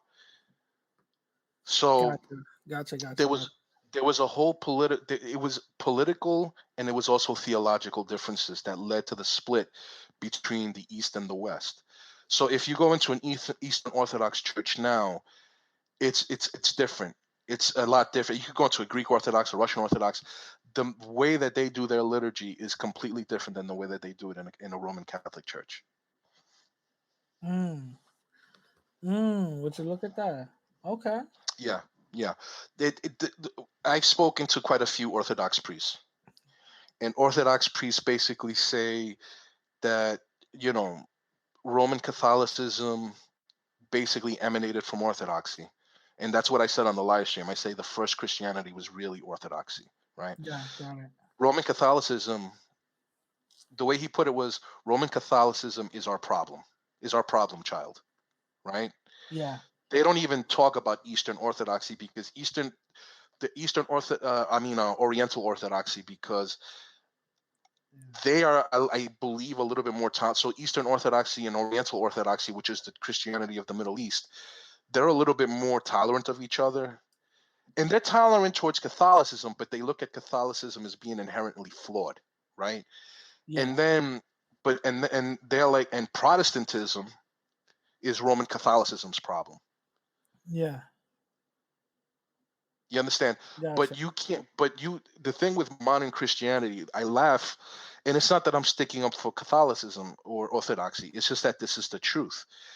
If it wasn't for the Roman Catholic Church as it became to be known, there would be no Protestantism. There would really be no Christianity today. If it wasn't for Orthodoxy in the East and later on Roman Catholicism in the West, there would be no Pentecostalism. There wouldn't be any Methodism. None of this would exist. It just wouldn't. I mean, I don't care how you try to how you try to, the Anglican Church, Episcopals, or whatever. They would not. These denominations simply would not Would not exist. exist. Gotcha. Gotcha. Gotcha. Um. Now, I do want to get into something else. Later on, but you took your DNA test, and I Hmm. believe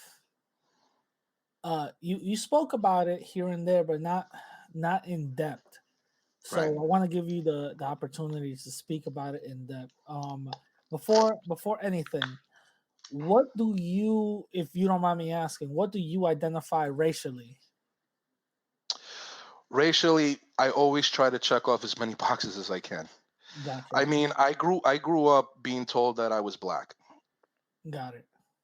because I grew up in New York, and I don't disagree with that, because the one drop rule, even though people are starting to say that it's antiquated and stuff, Yeah. the framework of white supremacy still observes it very, very much. Yeah, and that's And I how don't. I see it because white people, mind you, white people go by it anyway. I understand that it's a white supremacist a rule. We shouldn't apply it. Yeah, but we live in a white supremacist system that, regardless, however we want to do it, that we're still gonna go abide by that. Right, right. So, and if you study American history, and I know people, oh, but that's but still, if you study American history, you're gonna see people that were a lot more light skinned than me, and because people knew of their ancestry, they were having problems. Exactly. Yep. Exactly. You understand? Because people Exactly. knew, Yep. and Truth Teacher, I'm gonna give props to Truth Teacher, because Truth Teacher has been um Very vocal component on that. not just very vocal. He's given me insight on things that I didn't even realize before, right? You look at the case of Plessy, that when Truth Teacher was talking about that Plessy back in the, I think it was in the 1800s, he wanted to Yeah. go on a train, Yep. and because people knew of his ancestry, he was white passing, but because people knew of his ancestry, they they forced him to go to the back of the. They wanted him to go to the back of Yeah. the The bus. of the, not the bus, of the train, where the other Yeah. so-called colored folk, as they would say back in those days, Yeah. were sitting, right? So this thing has really influenced me, because around the same time I started getting deep into my own roots, I started really seeing how the African influence was just shining. It was shining Yeah. in the culture. I mean, I don't care what anybody says. You can't get away from it. I don't give a fuck if you're blonde hair, blue eyed. You're not, if you're Dominican, if you're Puerto Rican, if you're Cuban, especially if you're Cuban, you ain't getting away from it. Yeah. It's too strong. The root is too strong. You understand? Yeah. So, you know, um, I would check off white, black, and Native American. Gotcha. However, now my white ancestry is starting to come into question, because through the DNA testing, even though I have a good chunk of my DNA that is identified as coming from the Iberian Peninsula, particularly Spain, Uh-huh. when they came back at me with my haplogroup, with the subclades that I belong to through my father and my mother, now all of a sudden things changed, and I wasn't prepared for that, Mm. because through my mother, and I showed you proof of this, Yeah. I'm a descendant of the Moors that conquered Spain. Mm. Okay, and through my father's origin is Semitic. And in the last month, I've been talking to to Jews that belong to the subclade of the haplogroup that I belong to. Mm. I met one gentleman who I believe is based here in the United States, who runs it was like a 23andMe page for the subclade that I belong to. Yeah. He's Jewish, Ah. and through him, he put me on to Sephardic Jew in Israel. He put me on to a Palestinian Christian also in Israel. He put Yeah. me on to a Palestinian Muslim in Jordan. Yeah. I also saw an Ethiopian who belongs to the same subclade that I belong to. And that guy is particularly interesting because he's 98% Ethiopian, and I think it was like 2% Levantine. And he belongs to the same sub. So I'm seeing all these Jews that belong to the subclade that I belong to. So it starts making me question things. So I was able to find a group. It was like a support group for Sephardic Jews, and it's an internet page. It was and it has all this info on it regarding the last names of people to see if the last names belong to Sephardic Jews, right? Now, a couple of years ago, there was a list of names that came out that said if you have this last name, then you're of Sephardic origin, correct? But the list of names that they gave, bro, it was every single Spanish name that you could think of. So automatically you knew that that was bullshit. Really? You Wait, understand? like Rodriguez, Ortiz, Every every Maldonado. every single Spanish name that you could think of was on this list. The list was bullshit. Okay. What Ah, happened was Spain, I believe it was a few years ago, approved something called La Ley de Memoria Histórica, the law of historic memory, which was in through that law they were willing to give people who could prove that they were of Sephardic ancestry Spanish citizenship. Therefore, they would have access to the whole European Union, right? okay. Um, so people, which I would imagine were internet trolls or people who were grossly misinformed, started putting down every single Spanish name that you could even think of. Rodriguez, Morales, this and that, without any care. Lopez. Lopez, Perez, without even vetting if Wow. if it was true or not. Yeah. And so most people knew because I think it was somebody who said, "Hey, listen, this is not right." A lot of these names aren't even Sephardic to begin with, right? But I found not too long ago a page of Israelis in Israel that are Sephardic that have taken it upon them to actually correctly identify surnames that were Really? associated with Sephardic people. Oh, okay. And not only do they do this, they actually provide the citations of where they got the information that this belonged to Sephardic people. So Yeah. they give you the where the information came from. A lot of it comes from books. A Yeah. lot of it comes from logs because they did keep logs of these people's last names. Because people don't realize it. I shared some information with you, which I'm not going to talk about Yeah. because that's between you, me, and the other select group of people. Yeah. Yeah. Yeah. Of Because course. somebody questioned what I said on the live stream and said that it wasn't true. And while I was researching all of this, I inadvertently stumbled on that information and I sent it to you so I could show you que yo no estoy hablando mierda, Yeah. Yeah. Yeah. Of right? course. And I appreciate that. I appreciate it because I started learning a little bit more now that after that. Right. So I started looking at the surnames that I know of through my father's side of the family. And over half of them came back as being associated with Sephardic people, Sephardic Spanish, Wow. Sephardic Spanish. I what I think what happened was because through this research, because the last name that I have is not Sephardic at all. It is actually a name of that was used in Spanish nobility, and it's rather rare inside of Spain. The name that I have, okay, my surname. What I'm still when as I was doing my What's research. your Spanish surname? Camelo de Montes.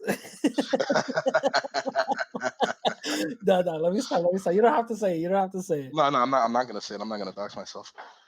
As I started looking at the surnames, I was saying a lot of them are associated with Sephardic people.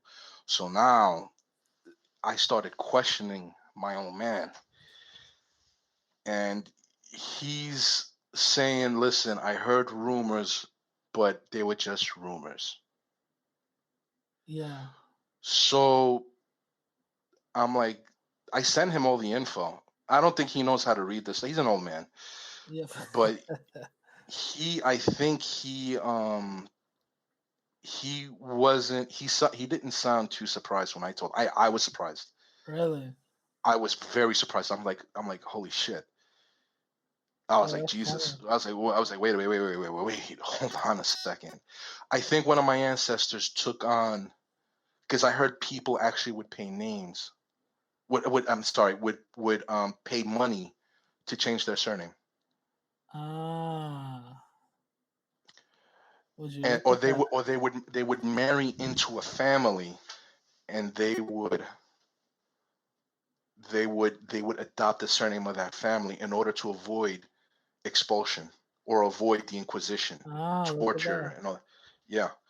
So I'm starting to think that maybe my last name may not have really been the last name Yeah, of yeah, my yeah, ancestors. yeah.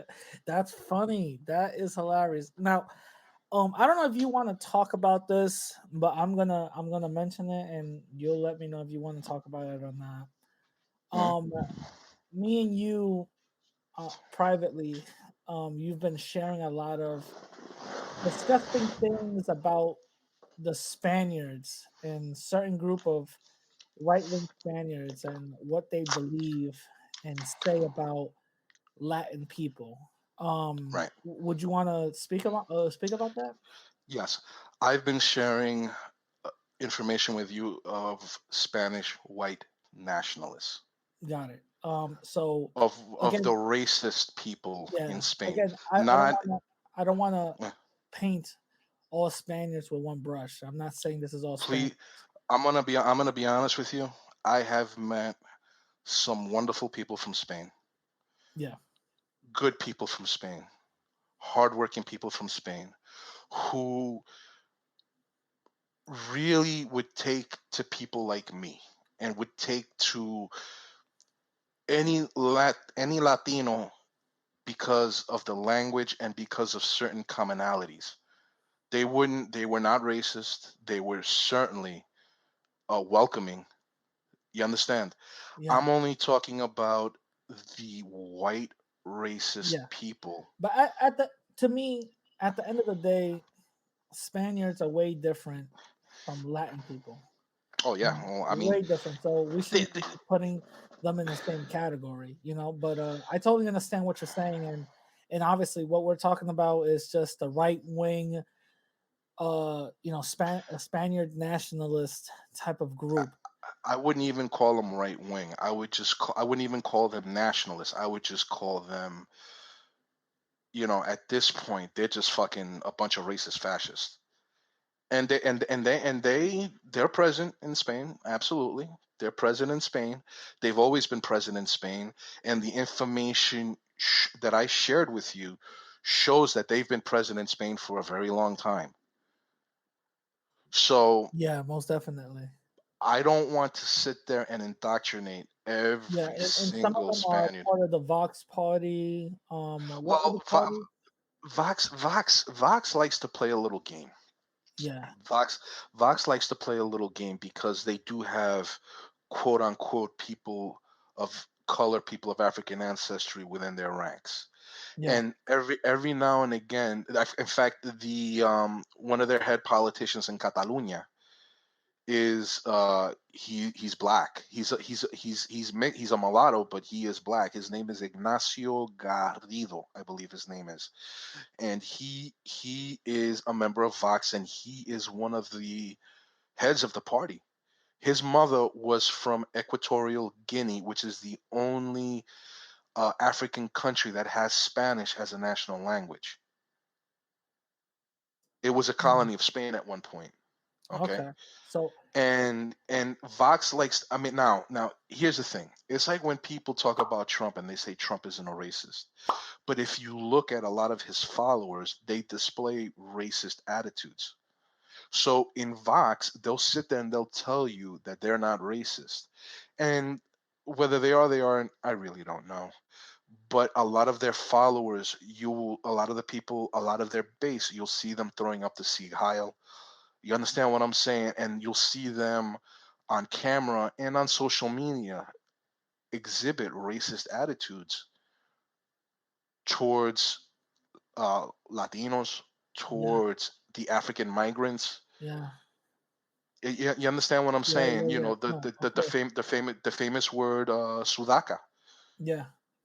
is something that I heard. I came into contact with that word in the late '90s. I didn't know what it meant, and it was explained to me that it was a derogatory word that the Spanish used for people from South America. Mm, You understand? But mm, again, again, I just want to be very, very clear. Not every single Spaniard is like that, and I would even go on to say that perhaps the majority isn't like that. Are there going to be people, a vocal minority? Sure, but the Spanish people that I met, which has been quite a few, they're obviously not like that. And I've had a lot of friends, people that have lived in Spain, and some people have reported, have told me that they had problems. Other people have told me that they didn't. So I guess when it's just that when we see these people on social media and on YouTube trying to cling on and call out the people that they want to be associated with in that country, and then you look at them, not the white nationalists in Spain, you look at the people who are trying to call them on and say, hey, look, I want to be with you. You're like, dude, what the fuck? Yeah, well, we'll get into that in just a minute. I wanted to bring the reason why I brought this up is because I want us to go down the certain words that they use, and I um I like to see what words because I like when these people use words and I like to break them down.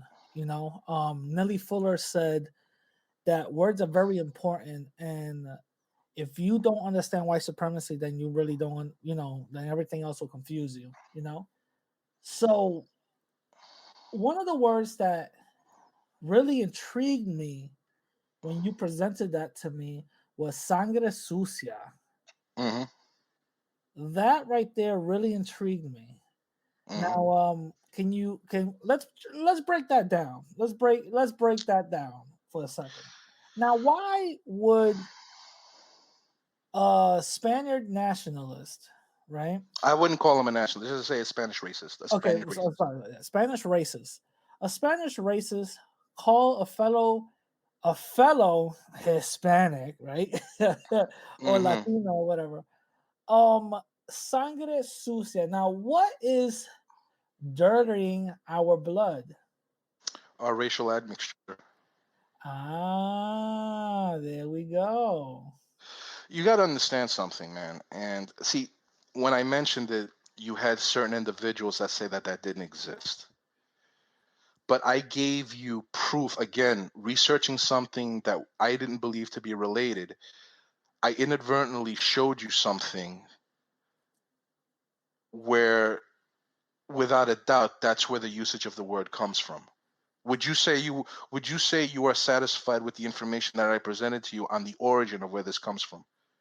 I would say if I was in their shoes, who would question you, I would say is you you you presented me the origin and also where to look that at.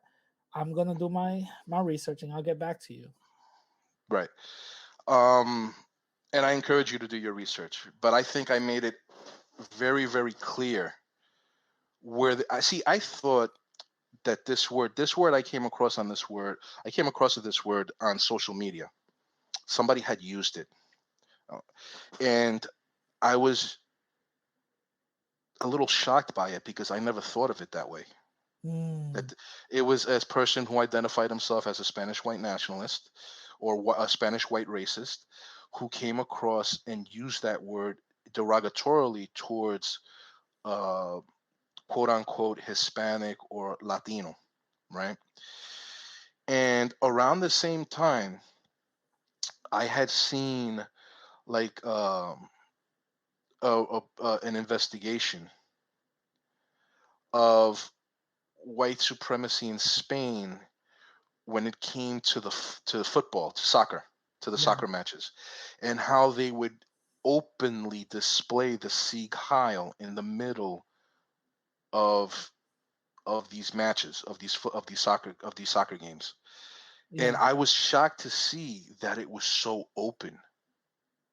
Because up until this point, I knew there was going to be racism there. Well, there's racism here in the United States, but you're not. If you go to a public sporting event here in this country and you start doing this kind of shit, you're going to get into trouble.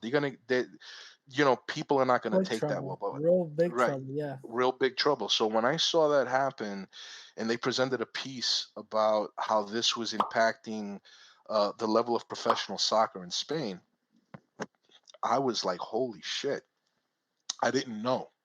Especially since the men that I saw that were throwing up the Sieg Heil weren't the most Aryan looking fellows in the world. Yeah. Okay. Ah, They, yeah. these weren't the most Aryan looking fellas in the world to begin with. So I decided to research this a little further, right?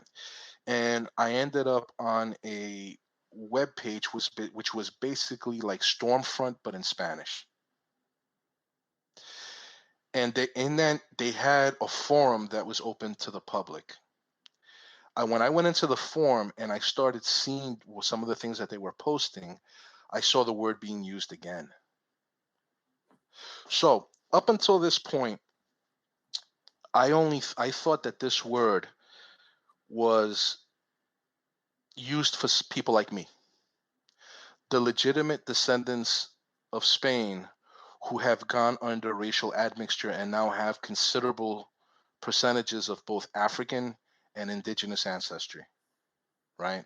So we're no longer of the pure blood, of the pure line. Now, I want to say that I've heard of sangre pura being used in the Caribbean, okay, which would refer to somebody that was uniquely of Spanish and only of Spanish descent. But again, it didn't dawn on me how deep this really went when I was a kid. It didn't dawn on me as a young man when I saw that piece on white supremacy in Spain and I came across this fucking group, this page and this group. I just thought that was something that was just really fucked up that they would say to people like me, right?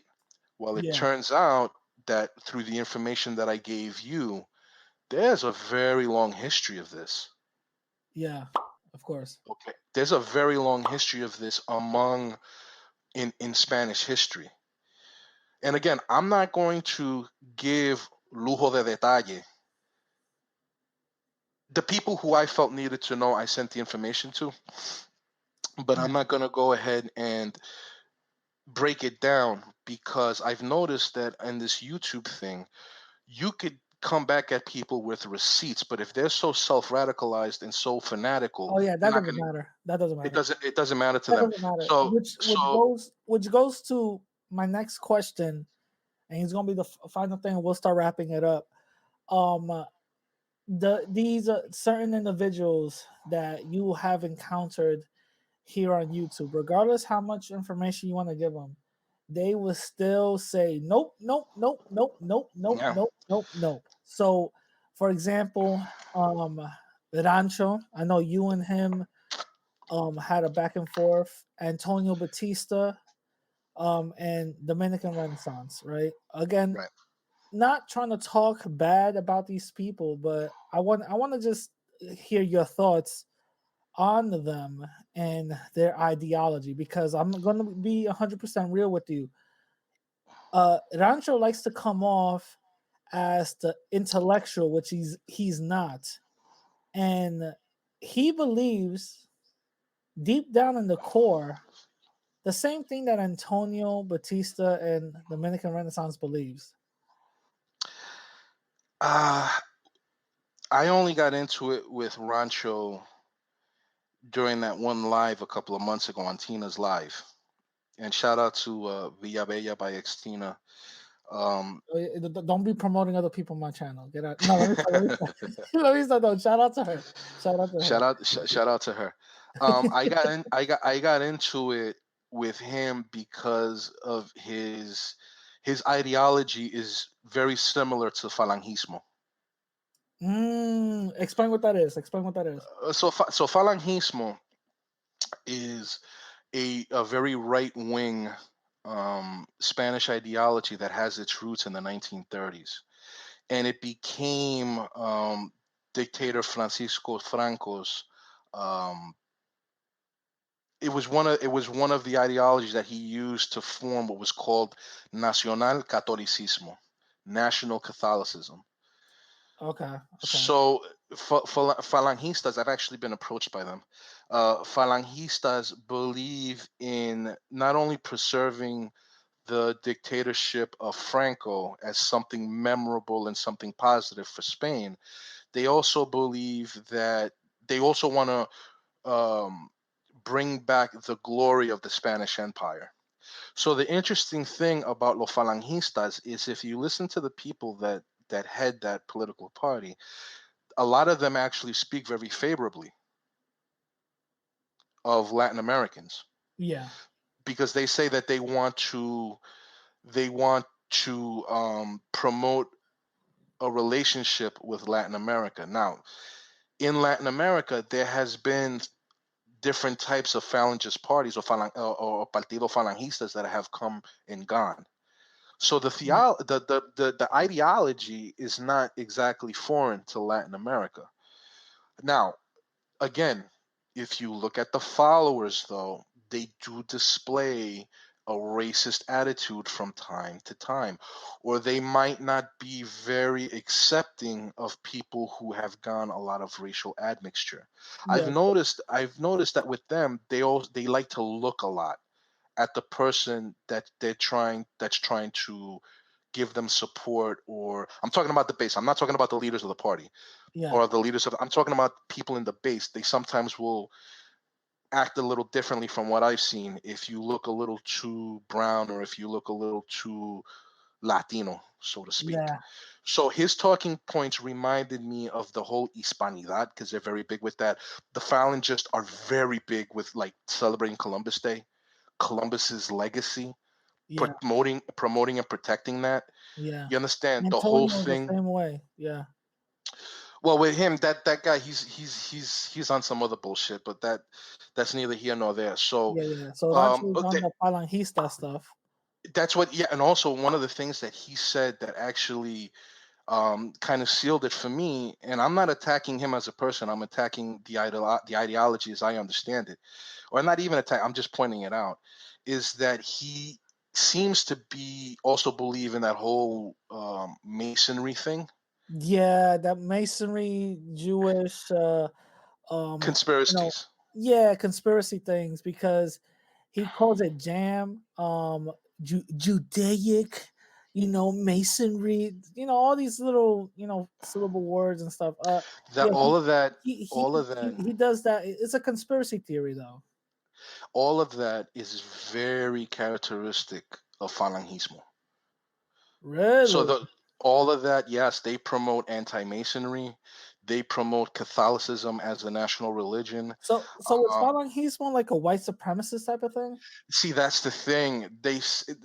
Like I said, these people reached out to me because I had written something on an old Facebook account talking about nationalism, and it was public, and they saw what I wrote, and I guess they liked it because they thought it wasn't like I didn't feel like they were trying to recruit me, but they were trying to find out more about me. Yeah, Okay. And, I shut them down because I felt that they were basically just a bunch of wackos. Whenever I hear somebody talking about the small hats and the whole masonry thing, I mean, that right there, I mean, this country, the United States, and not just the United States, you could look at the Dominican Republic, you could look at Puerto Rico, you could look at Cuba. um, Freemasonry played a very pivotal role in the independence movements of including the United States. And a lot of people don't know when the cornerstone of the Capitol, where a couple of weeks ago a bunch of QAnon idiots tried to mount yeah, yeah, yeah, an yeah, yeah, insurrection, yeah, yeah. an insurrection. The cornerstone of the Capitol building, when Washington laid it down, they actually performed a Masonic ritual on it to bless it. What? Yeah, you don't know about that? Dude, no, no, What no. I didn't. What? For real? Washington and I forgot who were the other founding fathers that were present at that ceremony showed up in their Masonic garb and they performed a Masonic ritual to bless that cornerstone.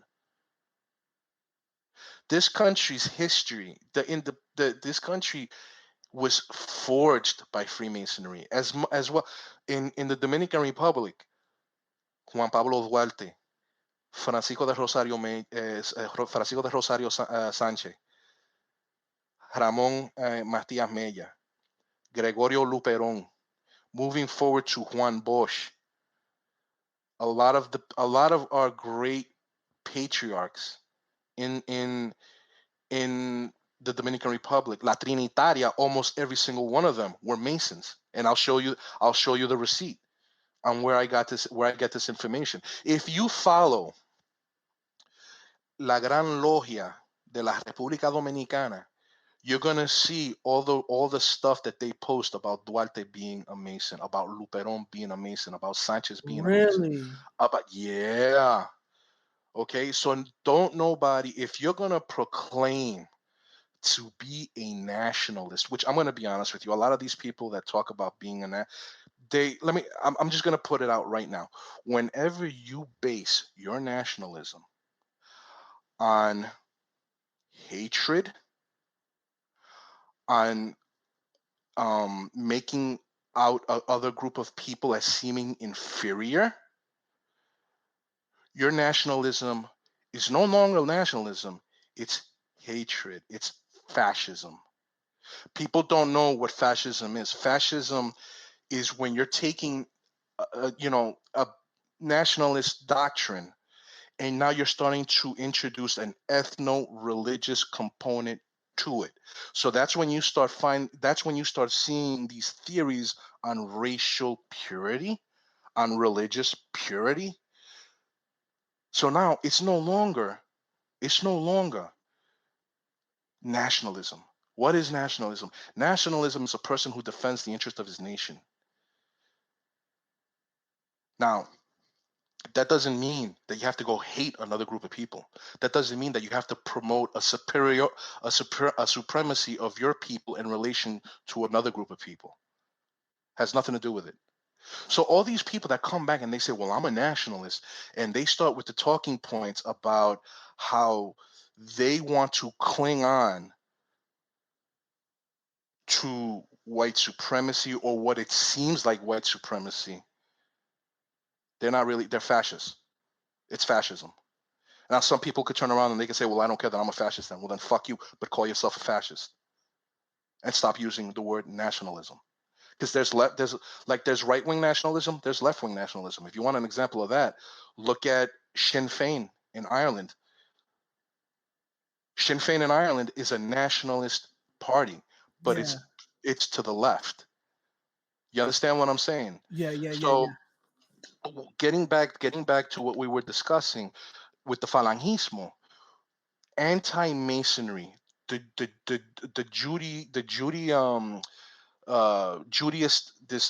Jewish conspiracy is all very much ingrained into that ideology.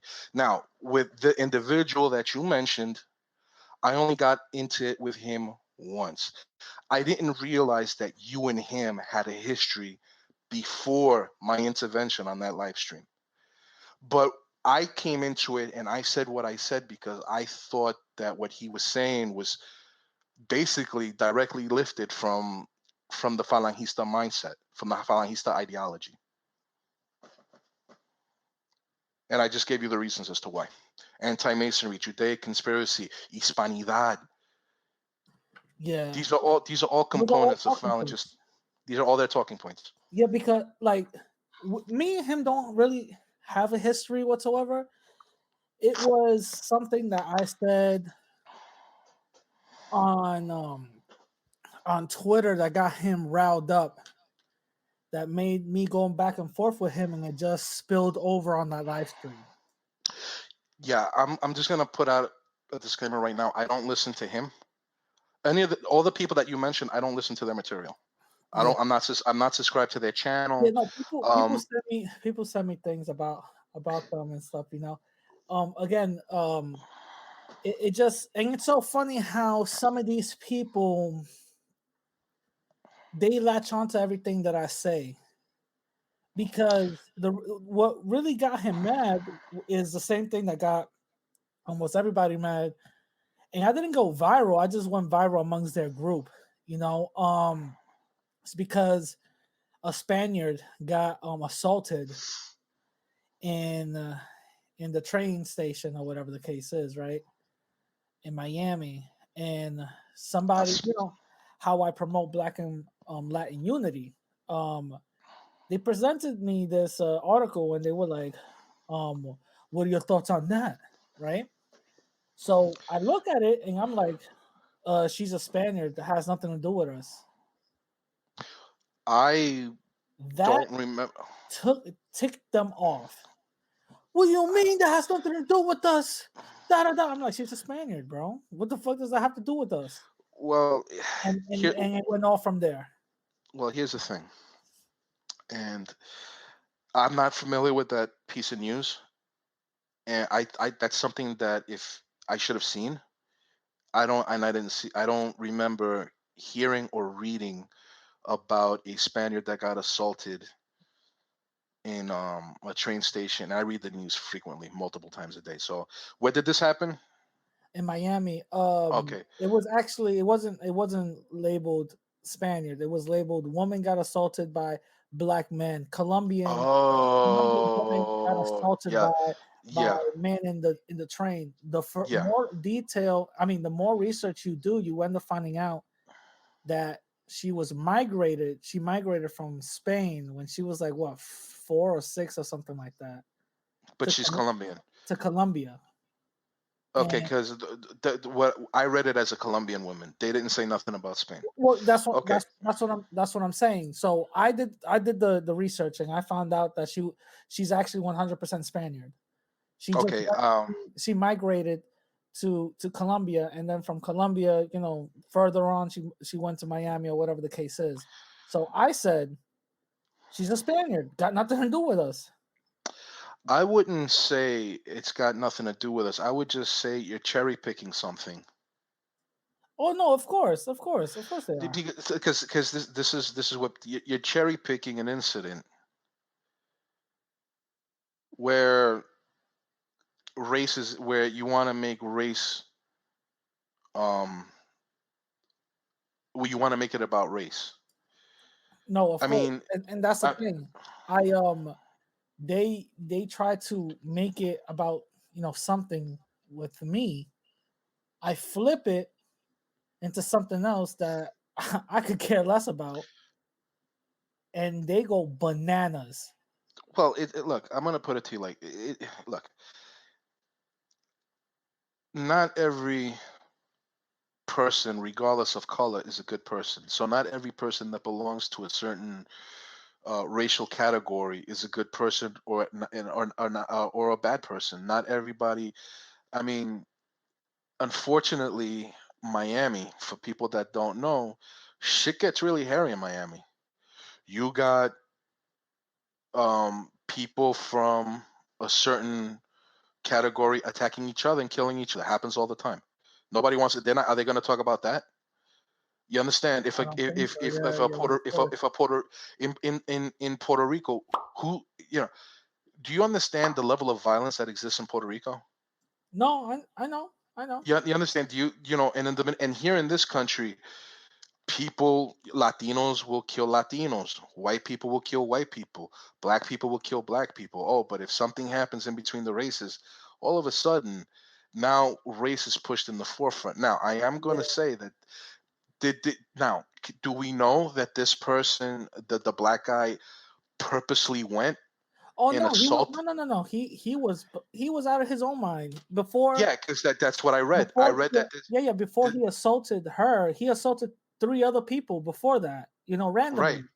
right. He assaulted a group of he assaulted a white dude and a black dude that were friends, and then he Right, assaulted a random I think it was a black lady, I think it was, and then he ran to the train and then assaulted her. right. But they're not. But they don't see. They don't want to talk No, about it. yeah, of course we don't want to talk about I am very familiar. I am very familiar with what you, because I remember when it was being reported a couple of months ago, and a lot of people started in the social media comments and started displaying racist attitudes. But you want to know what else happened around that same time period? what. A Latin male, older gentleman, impaled his wife with a sword. God damn. If I remember correctly, either he killed her in some way or form with a sword, from my understanding. And I now I have to look up the news in order to show in order so are we going to make that one about this guy? I read that he Yeah. was out, that the black guy was out of his fucking Oh yeah, yeah. He mind. was out of it. They tasered him and stuff, and he didn't even move. Yeah, he was he out of was it. he was out of his, now I'm not apologizing for what he did, but he was out. And it was when it started coming out that this man was mentally ill, all of a sudden people started to shut up and nobody would comment on the news anymore. So if the article was being posted on Facebook, all of a sudden you wouldn't see people post nearly as much as they were before, because now they're saying, "Hey, look, this guy's Yeah, not right in the head." yeah, exactly, But exactly. I wouldn't go and say that that has nothing to do with us. I think, and especially in the city of Miami, there has been there has been un roce between Latins, predominantly Cubans, and the black people, not necessarily African American, but I'm talking about, like, there's a lot of Haitians in Miami. There's a lot of Afro Caribbean, Jamaicans, and people from all over the supposed so-called West Indies that live in Miami. People, when they think of Miami, they think of the Cubans, but the truth is that the Cubans may be the most prominent, maybe the more prominent group, and they certainly are. But Yeah. there's also a lot of West Indian, a lot of Afro Caribbean people that live in Miami. Okay, the Bahamians, very big community in Miami. No, no, People of don't course, know. of course, of course. Okay, Go ahead, go ahead. no, so I just want to say that historically, because it's like New York back in the 50s. My dad would tell me, he would tell me stories about how, he couldn't go up into certain neighborhoods, so he couldn't go um into like the Italian neighborhoods. He couldn't go into the black neighborhoods. Yeah. No, I feel You you. understand? Over time, that It started changed, changing. Yeah. and then, because as more Puerto Ricans started pouring in, they black and Puerto Rican were basically living side Amongst by each other. side Yeah. amongst each other. And And that's the thing. I grew up around that. I grew up me, around black and Latinos living amongst each other. Born and well, raised in the Bronx. You know what I mean? in in my as I was growing up, especially when I hit high school, and there was a lot more of us, a lot more of black and Puerto Ricans. We were a clique, and we were all very deep into hip hop culture. We all had a similar ideology. We were all friends. Exactly. You understand? So when And I some of my black see, friends, they used me to speak Spanish to Poppy so they could get a discount on cocaine. No, let me stop. Let me stop. No, I feel you. no, but we would all hang out with each other, and it wasn't like we weren't racist against whites. It's just that that's the way that it turned out to be. Did we get into some racial conflicts with the predominant group? Yeah, but I'm gonna be honest with you. Even though there wasn't a whole lot of us, there was enough of us where if something went down, we had each other's back.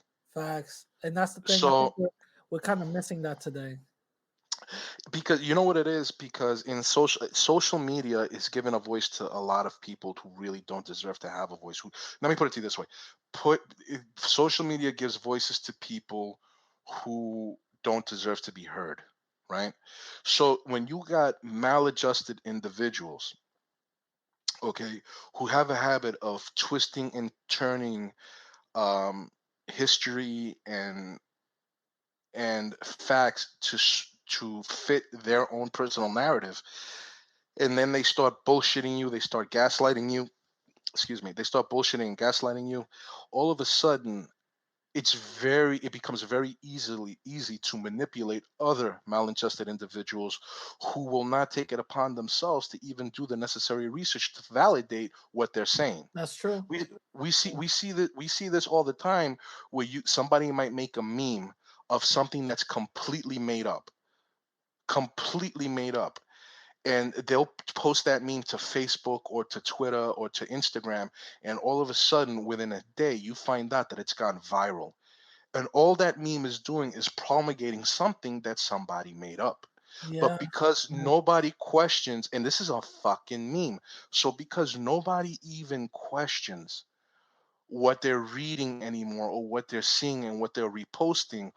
It's like the old saying, if you keep repeating something, even if it's a lie, it eventually becomes the truth. So there is a lack of critical thinking now. People don't know how to critically think anymore for themselves. They're letting other people with nefarious narratives and ideologies do it for them. And if they got a big chip on their shoulder, if they're already feeling a certain way, feeling a little bit racist or feeling a little bit maladjusted, they're going to feed into that negative energy and that negative ideology, and they're going to think that it's true without even doing their own research. But you know what I say, what did I tell you before about when you base your nationalism on hate Yeah, or it's or it on becomes it it becomes it hate. It doesn't become it what you're saying it is. it yeah, it becomes very obvious that what you're doing is creating a hateful narrative that doesn't hold up if you just do something so simple as look in the fucking mirror. You could talk all you want about Spain and this and that, but the moment you look in that mirror, you're not gonna see a fucking Spaniard, motherfucker. Yeah. You're What going. what do- what are your thoughts on how Antonio got got checked by that Nazi? Did you see that video clip? Well, I thought it was very interesting because now all of a sudden there seems to be this fascination with the Roman Empire. When I came into That's something contact with, new that I've noticed. yeah, it's moving the goalpost is what it is. When I and everybody's doing it. It's not just the quote unquote Spanish apologists or the wannabe white Spanish nationalists. It's a lot of people are doing it because now you have people who are maybe majority African descent are now starting to move the goalposts on who's black. You understand, or who's allowed to call themselves black, right? So when I saw that video that when you shared that video with us and I saw what was going on, and the guy mentioned the Roman Empire. This is something that is completely new to me. This is something that when I came into contact with white supremacy, as I mentioned before, it was Viking culture. It was Northern European culture, the ice culture. This is what, That's exactly what I was thinking too. This whole new Roman thing is kind of weird to me. well, this whole yeah, it is weird because the Romans, I mean, if you really want to get into Roman history, they killed a lot of white people too. And they enslaved a lot of white people. And I mean, it was ultimately the Germanic barbarians that brought Rome to its knees. But before then, Rome was actively killing these people and trying to take their shit. So I find it very odd that a neo Nazi is going to sit there and say, well, I'm a descendant of the Roman Empire. Okay. And I see it on comments as well. Like somebody tried to take a shot at you. Oh, radical Roman, you bow down to the Roman Empire and this and this and that. Yeah, Roman blood runs in your veins and all this other Roman stuff, and I'm Roman like, Roman what? blood runs in your veins. And I have to laugh at that because maybe if you would have told me some shit like this 10 years ago, when I had no knowledge of my ancestry of my ancestral DNA, I would have seen it being as a very plausible explanation because the Romans did, in fact, conquer what was called Hispania. I think that's the word that they used for it. Yeah. And I would imagine populated it, and the people that are there. This is what I believe in. You could correct me if I'm wrong. This is my assessment on it. A bunch of non-white people taking white supremacist talking points that goes against their own best interest, right? And they're using that to fuel whatever little BS that they want to fuel because they got certain issues with certain groups of people, right? And they're using that, and while in the same time, these white supremacists that they're using their same talking points with are looking at them like, look at these little Negroes, right? Well, Knowing it's they yeah. Go ahead. will never be accepted by them, right? And they go up and beyond to prove not only to themselves but everybody around them. Look how much I hate this other group of people, and it's so funny. I always find the most vitriolic people who hate blacks, who hate anybody else that goes against their talking points, more hateful than the white supremacists themselves because I feel like deep down they know that they're full of shit and they're just compensating. And this is a way to compensate. They're a walking contradiction. They're a walking meme. They're a meme come to life. Because again, what did I say before? If these people, they cannot be at peace with what they see in the mirror. They just can't. They're not what they profess they are. They're just simply not. I mean, they try to act as white supremacists, but they look black when they're doing it. Yeah. Yeah. Think of how ridiculous that is. But getting back to that neo-Nazi, that guy again with the whole Roman thing, but then he went and he was making, I guess, trying to make a point. And I think a lot of the older people of that ideology are going to take a lot of issue with the fact that here you got a bunch of mulattoes trying to run with their ideology and making themselves look like complete assholes in the process. Yeah, because he even said he's like, he tells Antonio, he goes, Antonio says, "Wait a minute, you're anti-Spanish?" And he goes like, "No, I'm not anti-Spanish. I'm anti-Mexican." Right. Basically saying that I don't see you as Dominican, I don't see you as whatever. I see all of y'all as Mexican. And Mexican to me is all Latin people. That's what he's saying. You know what I mean? Well, the fact that you have a lot of these individuals try to say that, um, like in the case of the Dominican Republic, that it was a white country for the first couple of 100 years, that's completely. I mean, that's just not factually correct.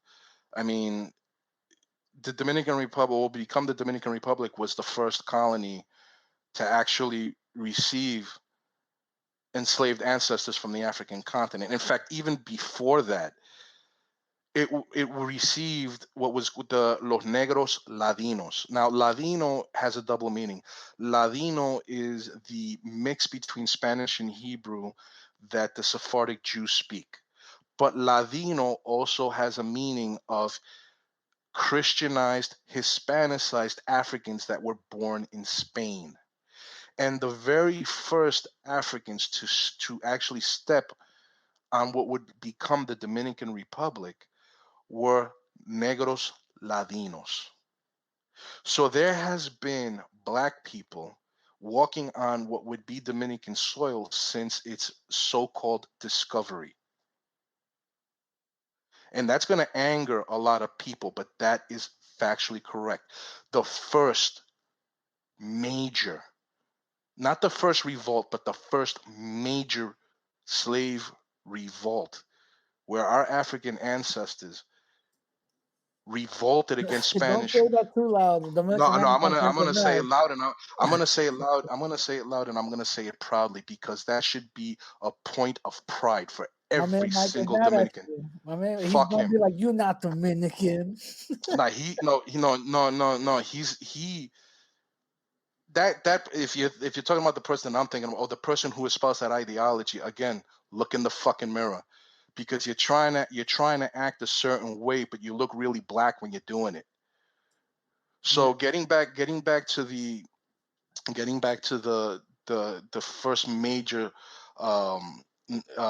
slavery revolt and the ancestors happened on Dominican soil by yeah, a bunch of Muslim Wolof enslaved Africans. yeah. Okay, that should be taught in every single school You're of right. that country. Yeah, you're right. And it should be a point of pride. It should be Dominicans saying, yo, we got rebelliousness flowing through our fucking veins. Yeah, you're right. But people don't want to look at that. They will sit there and they're going to talk So, about so Haiti. let me ask you, what do you, because my main mission is to wake Latin people up from this whole European, European history, and all this other stuff. People like Antonio and Rancho and stuff like that, trying to wake them up. What do you think we should do as Latinos to actually help other fellow Latinos get them into the right track? Well, first, I want to finish off about the whole thing with that neo-Nazi. Oh yeah, Okay. go ahead, bro. Yeah, basically, he showed the hypocrisy of what he perceived to be a completely hypocritical and self-defeating attitude carried out by a group of people that he knows damn well are not representative of the so-called master race. We're mixed. And if you read the literature that I'm sure that that individual reads and believes in, we are the mongrels, which is worse than being pure black because we're mixed. We represent everything that they're fighting against. But I also want to make sure that's understood. I just want to get off on a little tangent here because of the whole, I didn't finish the whole thing with the Roman Empire. Okay. Yeah, So go ahead, bro. Go ahead. the ancient Romans were descendants of the Italic people. Okay. The Italic people mainly descend from haplogroup R. If you look at the genetics of the Iberian Peninsula, the I've read from anywhere from 60 to 80% of Spanish males carry the Y haplogroup R or some subclade of it as their ancestry. So those could legitimately say, I guess, that they're the descendants of Rome. I don't carry that. And a lot of other people who are like me, whose ancestry is very strong in Andalusia, do not carry that. Because I told you that my maternal haplogroup comes from the Moors, it comes from North Africa, right? My paternal haplogroup comes from the Levant, as I was discussing before. So it has nothing to do with that. So I would be very curious to see which haplogroups, which subclades these people belong to try to come out and make these claims as if they're 100% Roman descent, and they're not. And they know they're not. And you could tell that just by looking at their faces. Gotcha. I'm gonna have to agree with you, bro. I am, because a lot of these people claim certain things and they're not 100% anything. They're not 100% anything. Yeah. So it's kind of silly when you try to come with this ideology of what I would interpret as white supremacy when you're not even truly white yourself. It is the biggest walking contradiction that I've ever seen. It's completely antiquated because it does not reflect our reality at all. At all. 100%. You're right. 100%. Yeah, I'll tell you right now. And I wanted to get it to your final question. What do people what you feel that we can do to wake Yeah, people yeah, up? yeah. Yeah, my bad. Yeah. What do you feel like we can do to actually, wake Latin people up? I think that it varies by region. I think Gotcha. that I think that what we need to do is we need to come to peace in terms within ourselves first without looking towards we have to accept what makes us up. And we can be proud of us of our Spanish ancestry. We could be proud, but you can't be to the point where you want to use that to cut down our African ancestry, because especially those of us from the Caribbean, I told you before, there's no way you can escape it. It's reflected in literally almost every single aspect. Even the way that we speak Spanish is heavily That's affected true. That is by true. by the African languages that made it to our Caribbean shores. I mean, you can't sit here and try to cut down that African influence, that African root, when it's so overwhelmingly important Yeah, yeah, to who we are as not only a group of people but as a nation yeah, and as Caribbeans.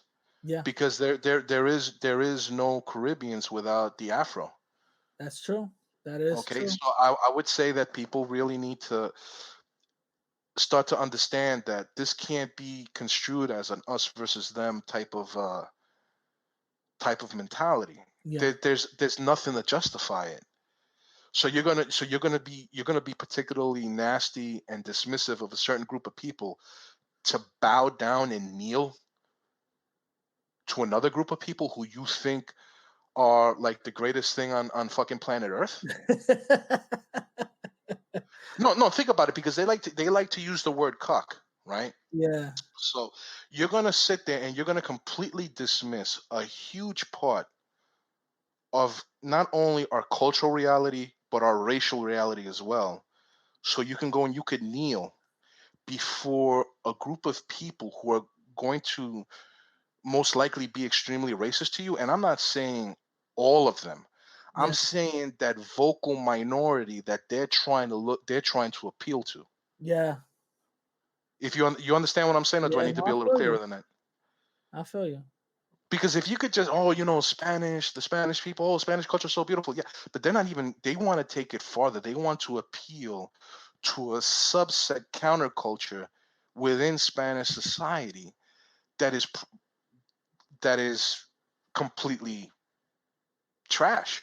Yeah, And I say that they are not reflective of the great majority of Spanish people that I met do not harbor those attitudes and will not associate with you if those are the kind of attitudes that you want to display. and nor are they the representative of all Latin people around the And diaspora. and they're not, certainly not. Yeah, Certainly not. yeah, Certainly not.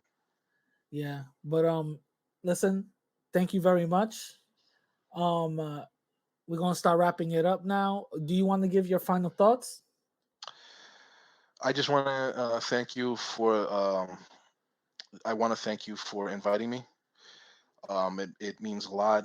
Hopefully that I know there's going to be people that are going to talk shit, but I'm hoping that there's going to be people that are going to hear the contents of this interview and come away with it with a positive attitude, with a positive experience.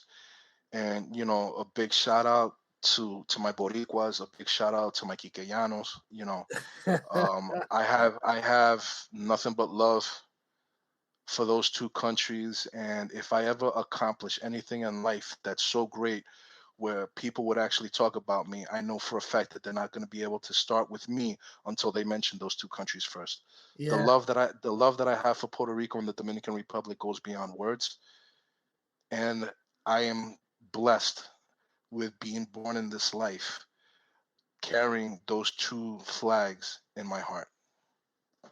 Yo, you a poet, bro? God damn. You gotta put that in on a poster and sell it, bro.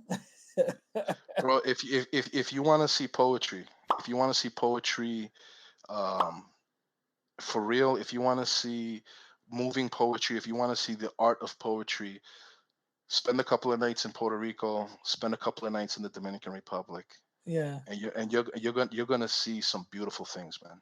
Yeah, yeah, You're yeah, gonna yeah. see you're gonna see literal poetry come to life. Yeah, you're gonna have a fighter. You're gonna give fighter a run for his money. That's what do you mean? I'll run for his money? Why? Because he does poetry also. Oh, I didn't know that. Yeah, he does poetry also. The brother could, he can actually spit.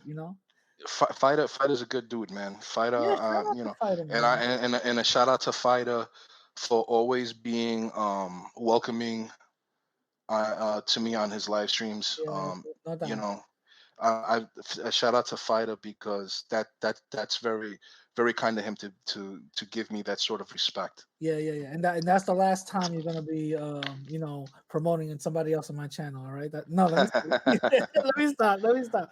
Yo, let me get out of here. Maceo, again, thank you very much for coming in and sharing your wisdom. Thank you very much for enlightening the people. If you want to reach Maceo, remember, go to the comment section, or give me a message so I could send him, and you guys could correspond from there or whatever. All right. With that being said, I'm gonna catch everybody later. Peace. Peace. All right. Now that was the interview with me and my brother Maceo. I hope you guys enjoyed it. Like you guys heard. If you want to reach out to him, hit me up. I'll send them, a message or whatever, or go to the comment section and hit him up and all that other stuff. You know what I'm saying? So I hope you guys enjoyed it. I hope you guys learned a couple of things, not only from myself but from myself, and we got a better greater understanding. You know what I'm saying? So with that being said, I'm gonna catch everybody later. Remember, hit me up on Instagram and Twitter at the same name, Radical_Latino_. Also, if you guys want some workout plans to better yourself in 2021, go to radicallatino.com and go purchase your workout plans. And I'ma leave y'all like I always leave y'all all the time with, I rather die on my feet than live on my knees. With that being said, I'm gonna catch y'all later. Peace.